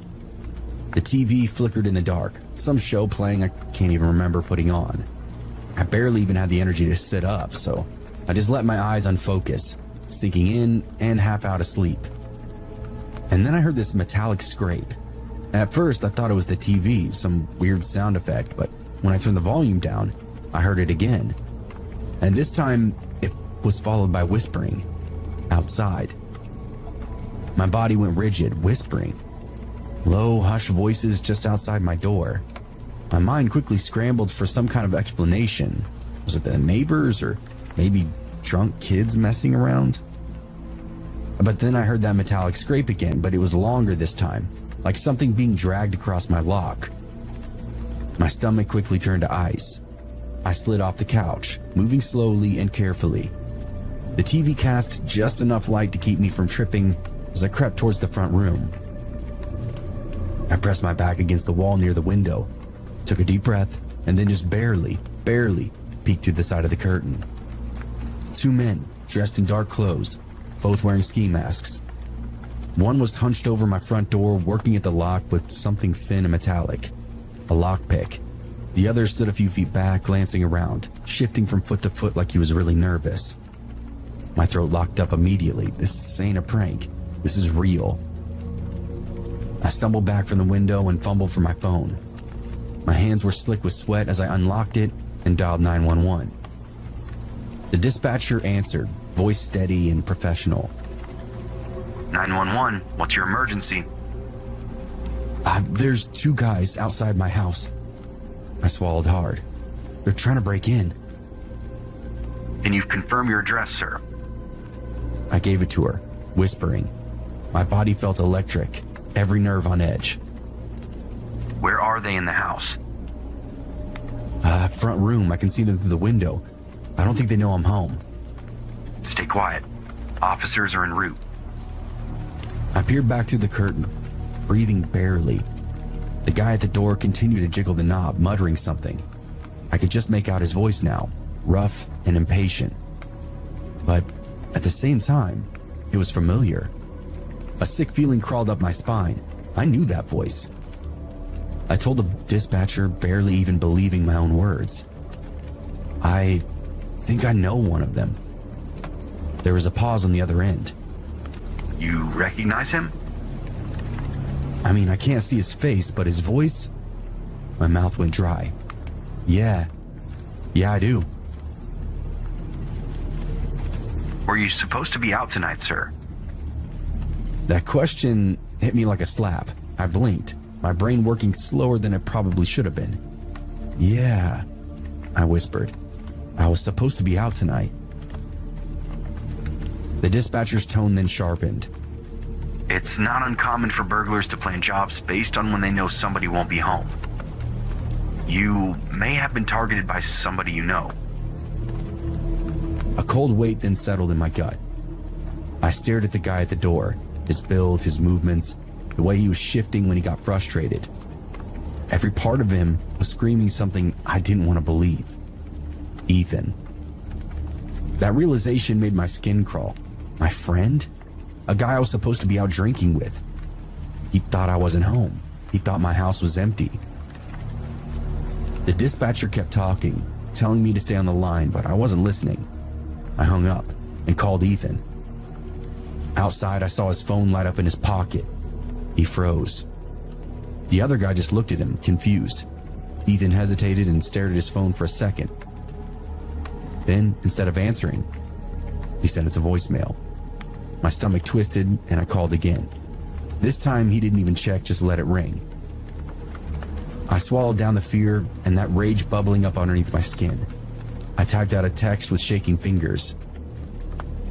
I'm home and I can see you.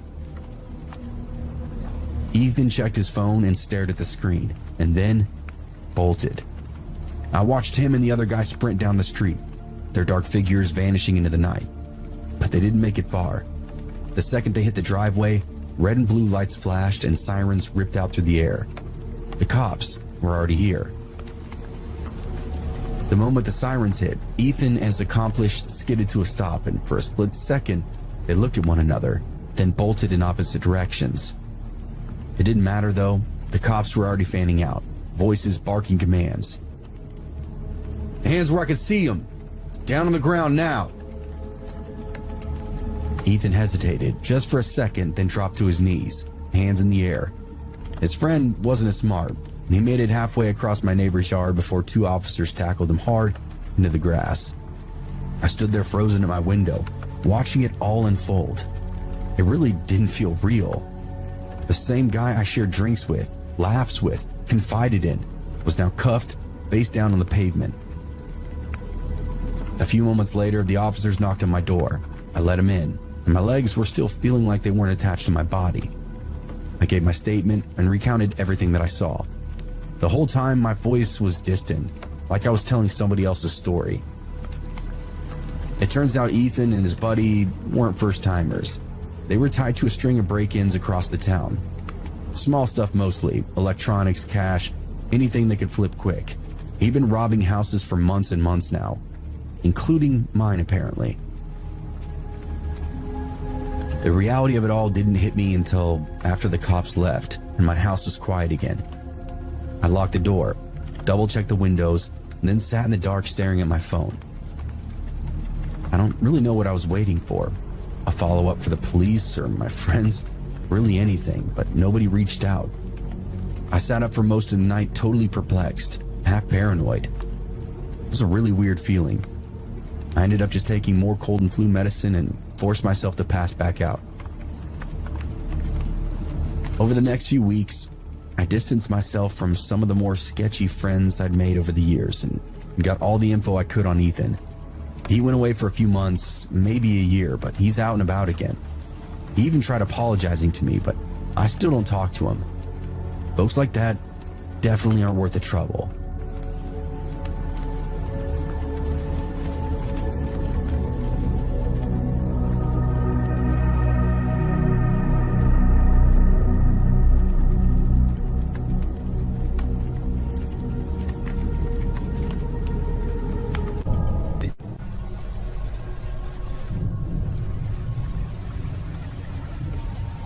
For a while when I was younger, I had a roommate. We shared a small 2-bedroom house together just outside the city. I didn't know the guy until I moved in, but I didn't have any money and I needed a roommate to afford renting the house, so that was the only reason that I lived with him. We both paid half the rent of the house, and the place was not very nice and pretty cheap. The guy's name was Ben. When we first moved in, we seemed to get along decently. For the first few days, we mostly just stayed in our own rooms or were gone at work. I did run into him in the kitchen once and we talked briefly. He seemed alright. However, about a week or two into living there, and one night I was awoken to the sound of somebody banging on my bedroom door. It was loud enough to wake me, and it continued, so I called out asking who was there. I figured that it had to be Ben, because who else would be in our house? The knocking stopped at that point, but nobody responded to me. So I got up and I walked over to the door, but when I opened it, nobody was there. I looked down the hallway and Ben's door was shut. I figured he had done it, but I didn't know why. Maybe it was a prank. He just didn't seem like the type of guy to pull that kind of a prank though. I went back to bed at that point. When I got up, Ben had already left for his job, and I forgot to talk to him about it anyways. But the next night, basically the same thing happened again. I once more was awoken in the wee hours of the morning to a banging on my bedroom door. This time I was more frustrated, and I called out, "What?" The knocking stopped, and I got up and ran to the door and opened it. When I got there, nobody was in the hallway again, but I looked and saw Ryan's door closing. I went over and knocked on the door, but he didn't answer. I asked what his deal was, but he still said nothing. I thought about barging into the room and giving him a piece of my mind, but I decided not to. I just walked back to my room and returned to sleep.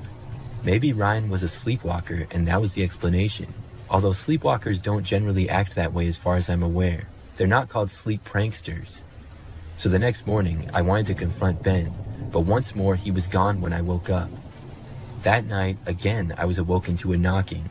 This time, I got right out of bed and marched over to the door and opened it. When I did, Ryan was standing right there on the other side. He looked at me, and I asked him what his problem was. Ryan then shoved me backwards before running off to his room. I went after him and tried opening his door, but it was locked. I banged on it for a while, but he didn't answer. So then I just went back to bed again. I was planning on finding a way to move out as soon as possible. The next morning, Ben was not gone yet. When he left his room shortly after I got up, I confronted him. I asked him what on earth he was doing. Ryan said flat out that he didn't like me and he didn't want to live with me. I told him that I was going to move out as soon as humanly possible. Within a few days, I had found an apartment and moved there, which was good because I didn't like living in that house anyways. The apartment was more comfortable. In the meantime, Ryan did not bang on my door at all for the last few nights that I lived there. Looking back, Ryan was definitely a strange guy. I'm not sure if he was trying to scare me out of living there or what. He could have just told me that he wanted me to move out and we could have handled it like men. There was no reason for the crazy nonsense that he did. I'm glad that I found an apartment so quick.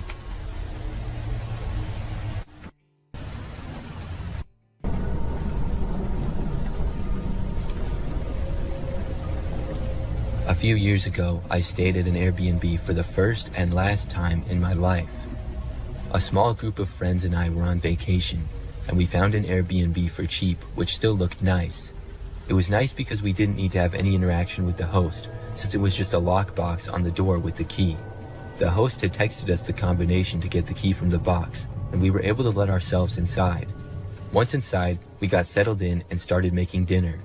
The house was pretty nice, just like we thought. What was strange though, as we explored the rooms, we noticed there were a lot of valuables just sitting out. For example, one of the rooms had a PS4 plugged in, and in a drawer in another room, there was some car and house insurance things, as well as some cash in a wallet. We thought it was strange how trusting the host was of random people staying in his place not to steal anything. We weren't planning on taking anything, but I'm sure there's some people who wouldn't think twice about it. Anyways, later that night after eating, we checked out the rest of the place, picked our bedrooms upstairs, and eventually checked out the basement. As we explored the large basement, we came across a door that was locked. The door being locked itself wasn't anything strange, but the fact that many valuables were left laying around in the house made us think, if none of the valuables were behind the locked door, what would the door need to be locked for, and what was behind it? Anyway, we continued with the rest of the night and went to bed at a good time since we had to be up early the next day. In the middle of that night, while sleeping in my bedroom upstairs, I was woken up with the urge to pee. I tried to go back to sleep, but it was bad enough to keep me up and I had to go to the bathroom. As I got out of bed and approached the door, I heard some movement out in the hallway. It sounded like somebody was shuffling down the carpeted hallway. I opened up my door to continue towards the bathroom, expecting to see one of my friends awake also trying to use the bathroom. When I opened my door, however, I saw someone at the end of the hallway opening a different door and look inside. I immediately could tell that this was not one of my friends based on the shape of the figure. I flipped on the light switch for the entire upper hallway, which was thankfully right near me. I screamed loud enough to wake up all my other friends as I saw a man at the end turn towards me with a look of surprise on his face. I was worried that he was going to attack someone, but thankfully, he seemed more ashamed and upset at getting caught snooping around the house and looking into our rooms. Turns out, he was the host of the Airbnb we were staying at. He tried to explain what he was doing here in the middle of the night, saying he was looking for some tools that he had left behind and needed for the morning. It wasn't a very convincing argument.